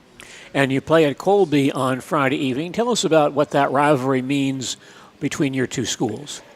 I have a hard time calling it a rivalry because we haven't beat them. The way I look at rivalries is you go back and forth, and I think maybe there is an award out there, a can of some sort that has been made up in the past few years. We haven't been close to winning it, and so it's theirs, and it is what it is. Our kids know them, and they know us, and they have fun playing against each other, and that's the way football should be. I think everybody else that's outside, it kind of makes it out to be a rivalry, and that's fun too. But for us, they're a good team. They've been really successful, and to get where we want to be, we have to beat good teams, and that's the way our kids look at it, and we're excited for that challenge. Well, good luck in that one, Coach. That ball game is on Friday evening at Colby. Good luck in that ball game and throughout the season. Thank you. Abbotsford High School football coach Jake Netmiller joining us on our high school football coaches program here from Nuts Deep 2 on South Central Avenue in Marshfield. You're listening to our high school football coaches program on Sports Radio 92.3 FM, WOSQ, Spencer, Marshfield, and WOSQFM.com, as well as ZaleskiSports.com. With Larry Hazer, I'm Gene Delisio at Nuts Deep 2. We'll come back with more of our high school football coaches program following these messages. I had an employee at once ask me to prioritize family, faith, and business, and I put them in that order in particular.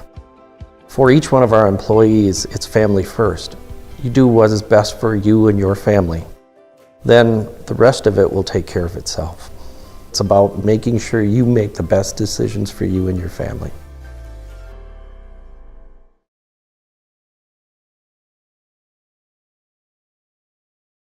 At the Granite Shop, we take great pride in what we do.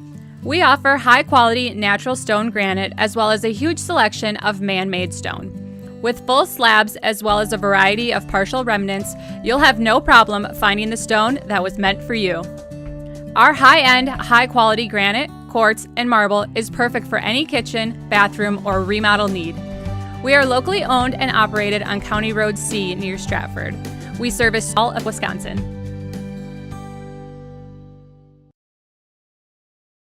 Hi, I'm Karen from the Hearing House, and these are our grandchildren.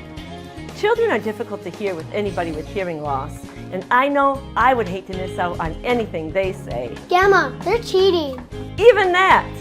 If you're missing out on what they're saying, you're probably missing out on a lot more. Love you, Gamma. Aw, and they have important things to say. Make your house a hearing house.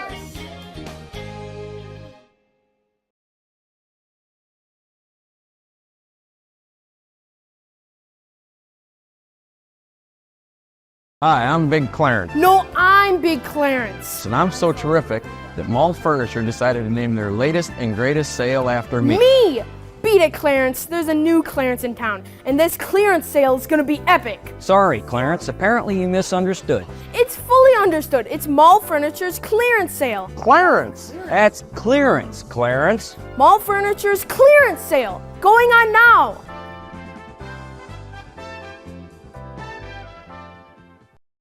Coach Reed Lehman joining us with some comments about Warrior football. And Larry Hazer, I think you know this guy a bit more than I do, so I'll let you take over and start out with Coach Lehman for this evening. All right, Reed, let's talk a little bit about your football team coming into this season. I know there's a lot of question marks coming in with 13 seniors that graduated last year. Maybe just talk about how things have been going so far with the practice and now the first game in. Overall things have been going well. We obviously have to replace a lot of guys, and that's part of football. And we were lucky to have a big group of seniors last year, but this year we ended up getting some guys that haven't been out in the past. So actually our total numbers are up.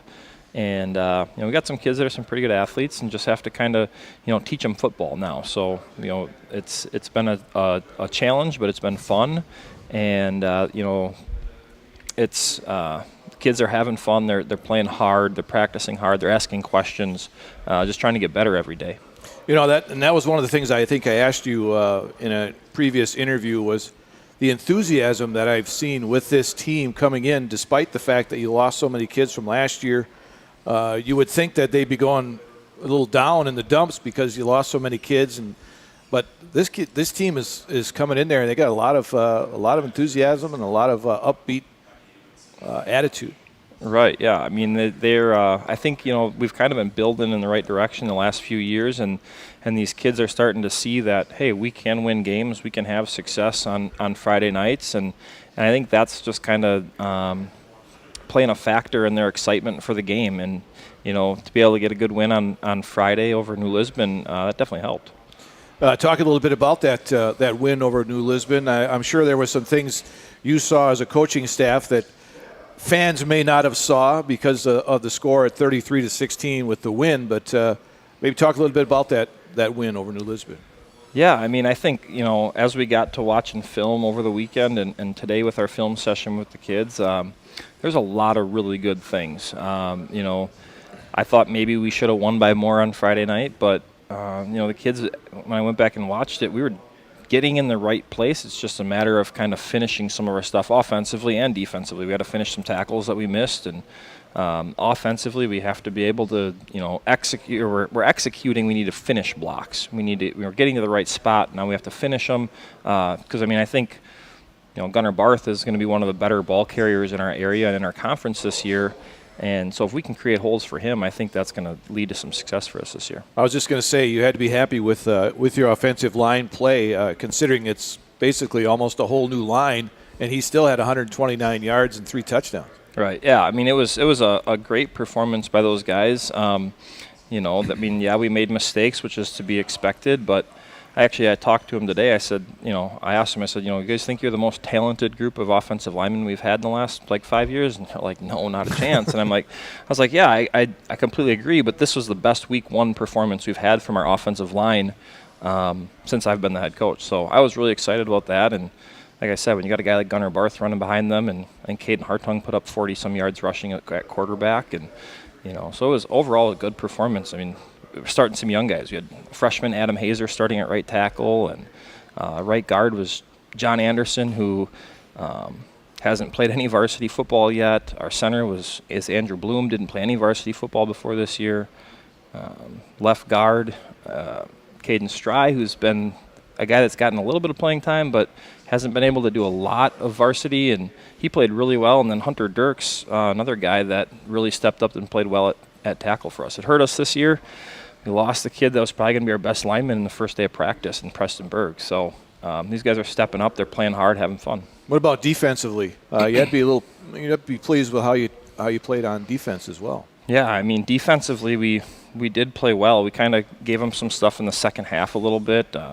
But even going back and watching, it's like, jeepers, their two touchdowns they scored were we got a pass interference call that gave them 15 yards on a 3rd down and let them keep going, that they ended up getting a touchdown on. And then we held them to a 4th down, had them punt. We got called for roughing the punter and gave them a free 1st down there too. So we gave them 2 free 1st downs, and those are the 2 possessions they scored on. So, defensively we played pretty well. Like I said at the beginning, kind of getting to the right place, just have to finish some tackles. You have Loyal Greenwood now coming up on a Friday, a team that is going through some changes, of course, with the co-op program. How do you see that matchup with these guys? I know you've played them in the last few years, but now it's a little different team. Right, yeah. I mean, I think, they're going to be an improved team from last year. So I think it should be a good game. It's going to be a good test for us, a little bit more physical game than what this last week maybe was for us in terms of Loyal Greenwood's going to be a big team. They're big-bodied dudes and pretty physical. So it's going to kind of put our O-line to test now that, again, can we go to the right place? Great, but now we have to finish those blocks. Coaching staff, I know this team, your coaching staff, I know we've asked this for some of the other coaches, and these guys have been around with you pretty much since you've been here. Right, which is awesome. I mean, our staff is a great group of guys, and Chris Paschal's been the offensive coordinator for all 5 years that I've been the head coach, and Jason Kurth has been a part of the staff. He's a JV offensive coordinator, and Nathan Schmitz in his second year calls the JV defense, works with our outside linebacker safety hybrids, and plays a little or works with our tight ends and fullbacks on offense, and just another guy that I trust immensely. And then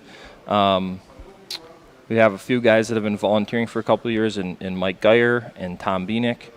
And then we added 2 new guys this year to the high school staff as volunteers in Alex Block, who's a new teacher in Neillsville, and then Todd Fisher, who has head coaching experience. So he's been a great addition to our staff. Gene? Coach, you mentioned expecting a physical game against Loyal Greenwood. How do you, throughout the course of the year, prepare your team to play a physical style of football? I think it starts for us with weight room stuff. I think is a big thing. Just we're lifting 2 days a week in the season, and had good attendance this off season and that stuff. And so I think if we can get kids feeling confident in their abilities, that helps. And then just in practice, trying to be as physical as we can without beating up on each other too much, and we have a little bit more equal talent all the way through our program this year than what we've had in the past. So that's been nice to kind of be able to, like when we're running against our scouts, it's not like the guys that we're running against are, not able to hold up at all. So that's been helpful for us. And you've had to play in a conference that has become rather physical, especially if Regis has one of its better teams. They play such a physical style, so you really have to prepare your ball club for that type of football, don't you? Oh, yeah, for sure. I mean, I think, between the Regises and Mondovi and Elk Mountain's going to be a team I think that, can run the ball a lot like they have in the past. And so, I mean, we definitely have to be ready to face these teams that are going to try to pound the ball. And this should be a good test for us to kind of see how maybe some of that conference play will go when we get there. All right, well, Coach, thanks for coming by, and good luck throughout the season. Yeah, thanks for having me. Thanks, Coach. Neillsville Granson football coach Reed Lehman. Once again, the Warriors back in action on Friday night, facing Loyal Greenwood at Neillsville High School Friday at 7 p.m. That broadcast begins Friday at 6:45 on 92.7 FM WPKG. And more of our high school football coaches program in just a moment. Scotty's Pizza and Chicken, how can I help you? Scotty's Pizza and Chicken has been voted best pizza in Marshfield 16 years in a row. Scotty's Pizza and Chicken is ready for your call now. Choose drunken chicken, BLT, Western, mac and cheese, sweet chili chicken, and more. Plus, Scotty's has broasted chicken, fish sandwiches, salads, and desserts. Scotty's Pizza and Chicken, 715-384-8118 and Scotty'sPizza.com. Scotty's Pizza and Chicken, how can I help you? Take your valuable possessions from outdoors to indoors with help from ShedsDelivered.com. It's your one-stop shop for sheds, barns, cabins, garages, greenhouses, chicken coops, and hunting blinds, all crafted by skilled Amish artisans. Headquartered in Loyal, Rod and April make it easy. Just visit ShedsDelivered.com to design your perfect structure. With short lead times and free delivery and installation, Sheds Delivered is the smart choice for outdoor storage. That's ShedsDelivered.com. Go today. Be part of a Marshfield tradition at Maple Fall Fest, September 14th and 15th. Start each morning with a potato or buttermilk pancake breakfast and shop over 125 handmade arts and craft vendors. Also, make sure to check out the Kids Zone, yummy food court with maple specialties, beer garden, and a comedic grilling show with TV's Mad Dog and Merrill. Don't miss the 32nd Annual Fall Fest, Saturday and Sunday, September 14th and 15th at Wildwood Park and Zoo in Marshfield. Learn more at visitmarshfield.com and follow us on Facebook. Welcome to Bruce Orthodontics, where we provide comprehensive orthodontic care to patients of all ages. We are now accepting new patients, and we accept most insurances. Orthodontics is much more than just a job to me. It is my passion and my life. What separates us from other orthodontists is constant continuing education for myself and my staff, compassion, and dedication. Here at Bruce Orthodontics, we change lives one smile at a time. I'd love the opportunity to meet you and transform your smile. Call us to set up your free consultation today.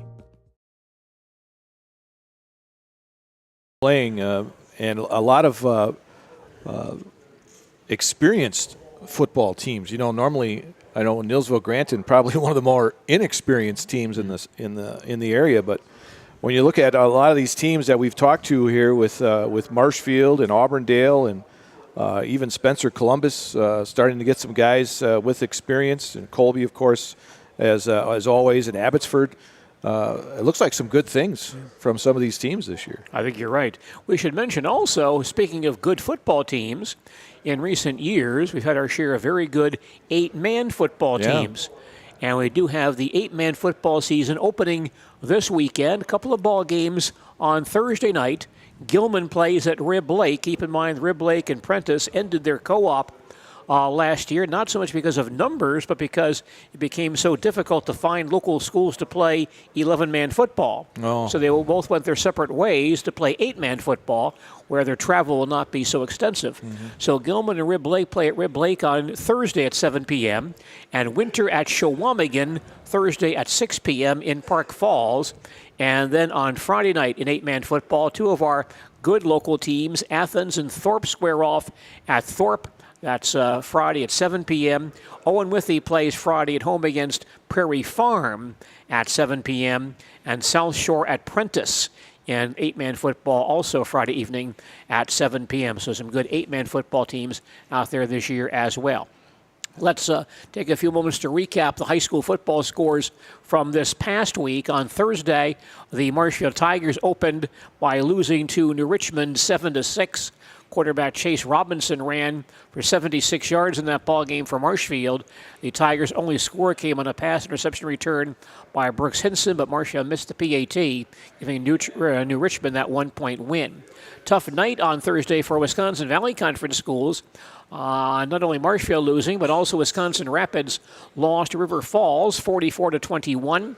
Stevens Point lost to Chippewa Falls 36-21. And D.C. Everest lost to Rice Lake 44-17. Marshfield plays Rice Lake in Marshfield next Friday evening in a ball game at Tiding Stadium in Marshfield. Also on Thursday, Menominee beat Eau Claire North 22-19. Eau Claire North now a member of the Valley Football Association. We'll take a break and check in with loyal Greenwood football coach Chris Lindner as our high school football coaches program continues following these messages. Is it time to replace your old gutters? Call Schwartz Seamless Gutters and protect your home with new seamless technology. No seams, no leaks. With free estimates in 2 days or less and workmanship guaranteed, our service is as seamless as our gutters. Hey everybody, Nat over at Wheeler Chevrolet GMC, and I'm standing in our all-new Express Lane. Open now, no appointment necessary. Stop on in and get things like oil changes, filters, quick lubes. No appointment necessary. See you soon. Is it time to replace your old gutters? Call Schwartz Seamless Gutters and protect your home with new seamless technology. No seams, no leaks. With free estimates in 2 days or less and workmanship guaranteed, our service is as seamless as our gutters. Culligan Water delivers. From your first call, to your first sip, to your first soak. Culligan, give us a tap. The only water that comes with a van. I had an employee at once ask me to prioritize family, faith, and business, and I put them in that order in particular. For each one of our employees, it's family first. You do what is best for you and your family. then the rest of it will take care of itself. It's about making sure you make the best decisions for you and your family.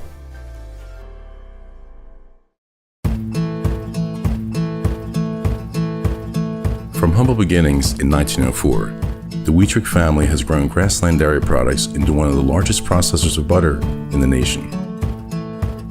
Based in Greenwood, Wisconsin, the family and its hundreds of employees continue their pursuit of providing high-quality products that can proudly be served in restaurants and homes across America.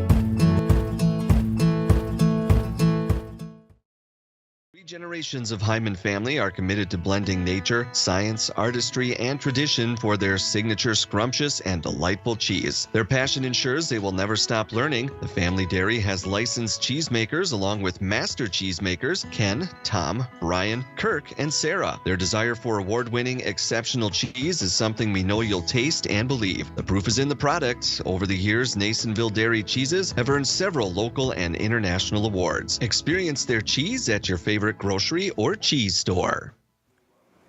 It's our high school football coaches program from Nuts Deep 2 on South Central Avenue in Marshfield. Our guest, loyal Greenwood football coach Chris Lindner, joining us on our program this evening. The Greyhounds lost their opener to Abbotsford on Friday evening, but looking forward to good success under Coach Lindner and his staff this year. Coach, thank you for coming by, and welcome to our program. Well, thank you very much for having me. And so we have a co-head coach. It's myself and Dean Lindner. And things have been going relatively smoothly with the transition of both programs. So, yeah, let's recap for our local listeners who don't understand. In recent years, Loyal has played an 11-man schedule. Greenwood has played 8-man football in recent years. And the two programs are co-oping this year to play an 11-man football schedule. Tell us about the process of joining these two programs together to form one football program. So this process has been going on for quite some time. We decided last year to go ahead and co-op, but we waited a year because of playoff implications last year, where if we would have, then neither team would have made a playoff because they were eliminating their conference. So we had decided prior to last year's season to go ahead and start preparing, and each had our own season, and then really combined after last October, November, really worked on getting things together and getting our athletes together with parents and things like that. And number one goal was to get a coaching staff that would really gel and basically kind of match each other, or similarities. But I think that is something with Dean and I, that his weaknesses are possibly my strengths, and vice versa. It's been a good co-head coach up to this point. And I think we kept basically the core of our regular coaches from both staffs and added a couple. So that I think were good pickups. So the process has been very smooth.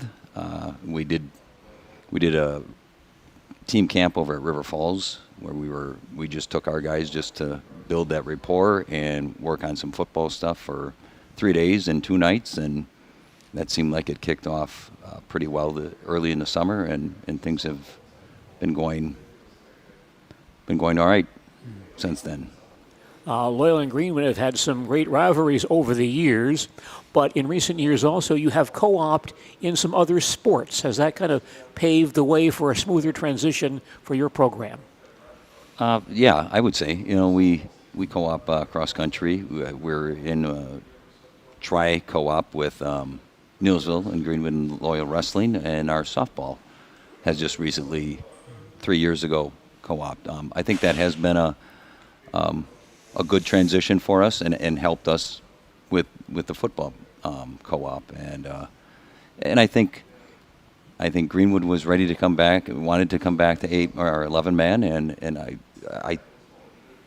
we really looked at it as depth for our program and building competition and kids don't just automatically to walk on the field and not do anything during the summer and I'm going to play. So try to build that competition and that depth where you have to compete for a position. So that has been a positive.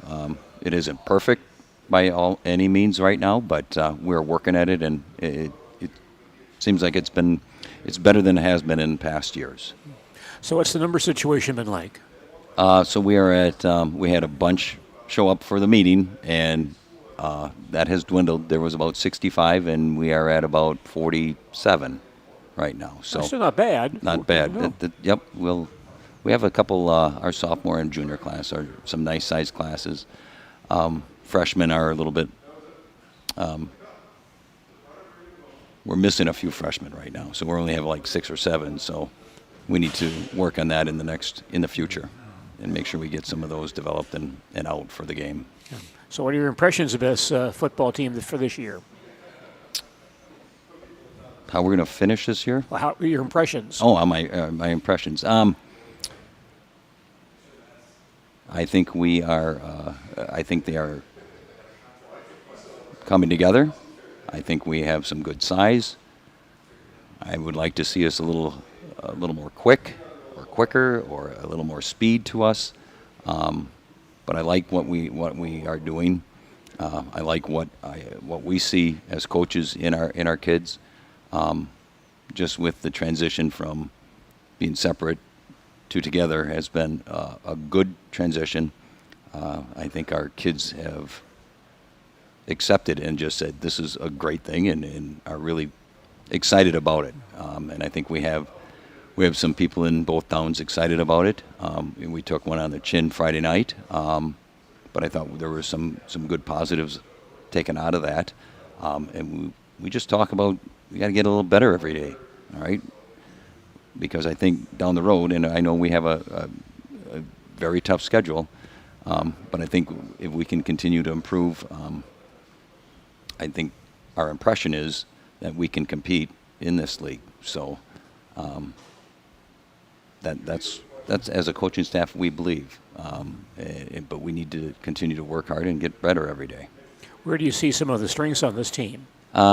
Like I said, size. I would say our O-line is young. We have 3 sophomores on it, 2 seniors. Young, but I believe they are coming into their own, and are developing nicely. We have some senior backs and a senior quarterback that I think that experience is going to help us. We did change our offense. So that has been something for them to learn and to get that continuity down and that consistency down. And you saw that Friday night where at times we didn't look real sharp, but then at times we looked really good. So we just need to continue working on that and get that consistency down. Defensively, I would say I really like our defense. Like I said, I think we have some good size. I would say the only thing that we are lacking is what I would like to see more, or as a coaching staff we would like to see more, is a little more team speed.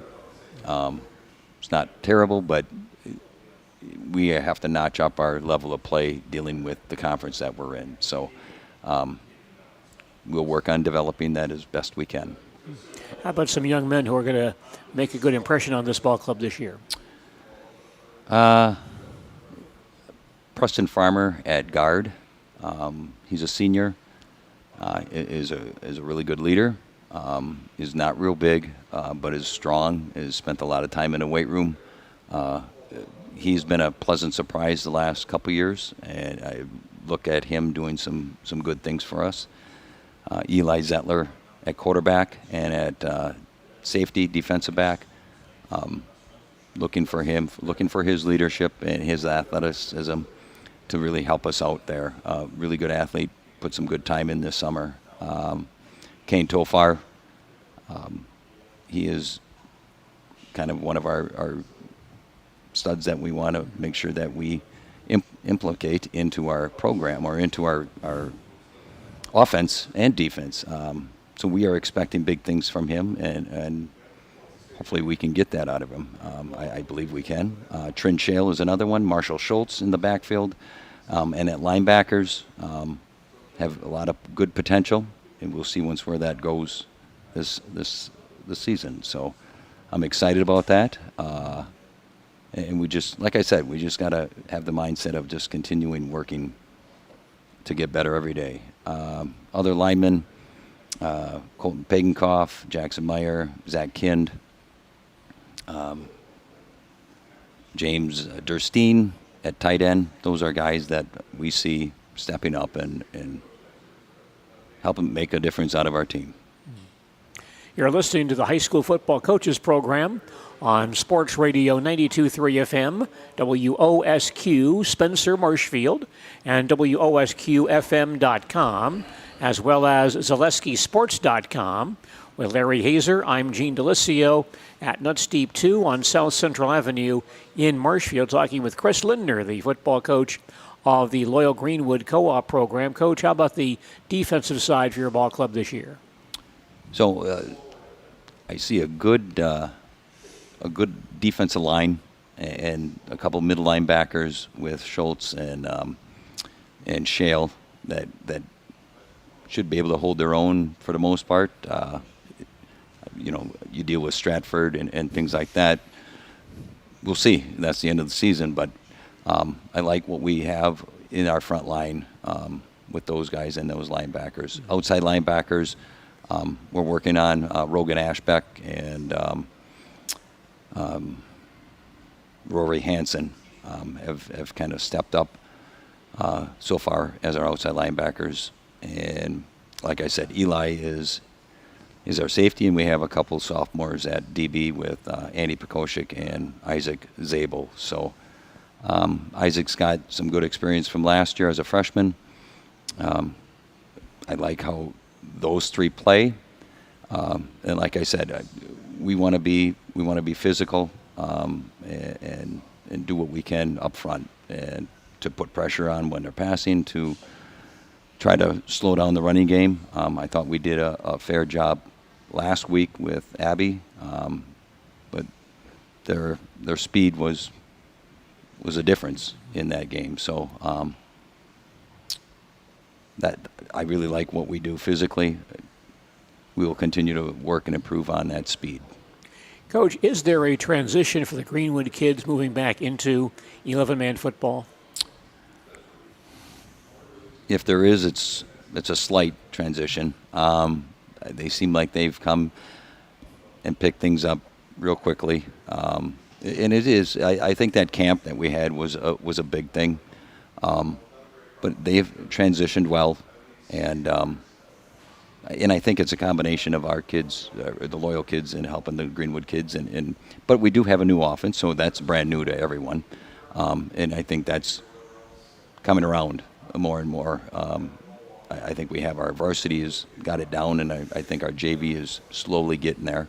But it was a transition for everyone offensively to adapt to our new offense. What are some things you're doing differently on the offensive side this year? So we run kind of a hybrid of a flex bone and wing tee. So there's more option in it, and but so some of the same things that we did offensive line-wise, pulling, down blocking, things like that are very similar, but the schematic or the scheme is just a little bit different than what we used to do in Loyal for wing tee. I know Coach Lindner ran the flex last year with them over at Greenwood for 8-man, so they do have at least a little bit more knowledge about it since they ran it last year. But I think it's coming together, and I think they've trying to think of the words have combined and are working at it. I think they're pushing each other. It isn't. I think so. They have to learn it, otherwise they're sitting on the sideline. So I think it's been good that they combined it. Let's bring Larry in for some questions and comments. Larry? Well, Coach, I know you've been with Loyal for a number of years, and you've been running, the offense that you've been running. How much of a difference, or how hard has it been for you as a coach to transition to this new offense now? Or I wouldn't say real hard, Okay. for the simple fact that we were a running team Yeah. last year and forever. And I would say this is a continuation of that. We still want to pound the rock, and I don't think that has changed a whole lot. And I think it was a really good thing that we combined wing T, some wing T plays, some wing T formations in there, and I think I really like it. We as coaches, we went around to a number of different schools, Minnesota, Wisconsin, people that ran the hybrid flexbone and wing T, and really caught our interest. And I think we were over at Glacier at a clinic this last spring, and really caught our interest and really helped us develop where we're at. Did you change because of the personnel that you have now with the co-op, or? I tell you, if we change because of personnel, it's because we're probably bigger up front than we have been. All right, and we do more maybe double teaming, and some of the backs that we have are a little bit bigger backs and can maybe pound the ball a little bit more compared to the down blocks and the angles on a wing T. But I think, as a staff, we just believe that there's 5 of us that came from Coach Lenz's Greenwood program, so that was wing T, and we still believe in that and how that was coached to us way back when, and we still believe in that philosophy. So I think it was a great combination. You have Neilsville Granton this Friday night, a team that you played here several times in the past few years. How do you see that matchup with them this year? I hope better than last year. So, so we have our work cut out for us, and we talked to the guys today just about what happened last year, and they got a nice program. They had a really good program, our team last year, and I know they lost a few seniors, but I think Coach Lehman does a really good job there, and so I don't think we can take anyone lightly. So we're looking for a battle, and I know they like to wing the ball, and I saw on tape a little bit. They run a little bit of buck sweep and some counters in there. So your son has a nice height and a good receiver. So those are weapons that we need to take into account. What's going to be the key for your success this season with the new offense and the new team coming in and the co-op? I would say having some success early here. I think the offense was we didn't score enough points Friday, but we did have 3 or 4 drives that were 10, 12, 14 play drives. 2 of them we scored. One we didn't. We got down to, I believe, the 20 and couldn't do anything with it. And there was another one that fell short of maybe 8 plays we were. So I think that is what we're looking for, is a long, sustained drive and just run the clock and just keep pounding and being physical is what we're looking for. So it's important for us to get that established here. I thought we did an all right job of establishing it last week, but we need to get better every day on making sure that is our game. So, Gene? Coach, how about your coaching staff for this year? Like I said, I have co-head coach Dean Lidner is with us. He's done a great job. I think we balance each other very well. A little confusing when they keep calling us Coach Lidner, but it's good. It's good. Who else do we have? We have Aaron Greisen, Cody Halpin. So Aaron is co-defensive coordinator. Cody Halpin, who was with me for 12, 13 years. He's co-offensive coordinator. Kyle Damask, special teams coach. Josh Nemi, DNs and tight ends. Travis Kind, he is dealing with our line, both lines, defensive tackles and our offensive line.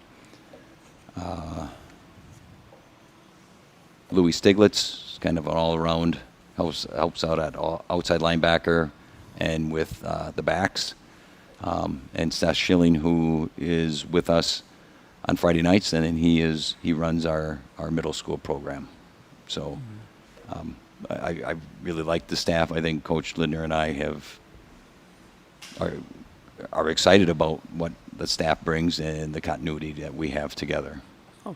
Well, it sounds good. Once again, your ball club at Neilsville on Friday night, 7 p.m. The broadcast Friday on WPKG. And, Coach, good luck in that ball game throughout the season. And one more thing, you got a different nickname now this year. Is that right? You're the Wolves now, or is it? Or not? We'll just go LG football for right now. Okay. Until we get that situated. All right. All right. Well, just want to clear it up All so right. I don't make any mistakes on the radio. All right, yeah. Well, Coach, good luck on Friday night throughout the season. Okay. Thank you, guys. Thanks for having me. Loyal Greenwood football coach Chris Linder joining us on our high school football coaches program this evening here on WOSQ and ZaleskiSports.com. And more from Nuts Deep 2 in just a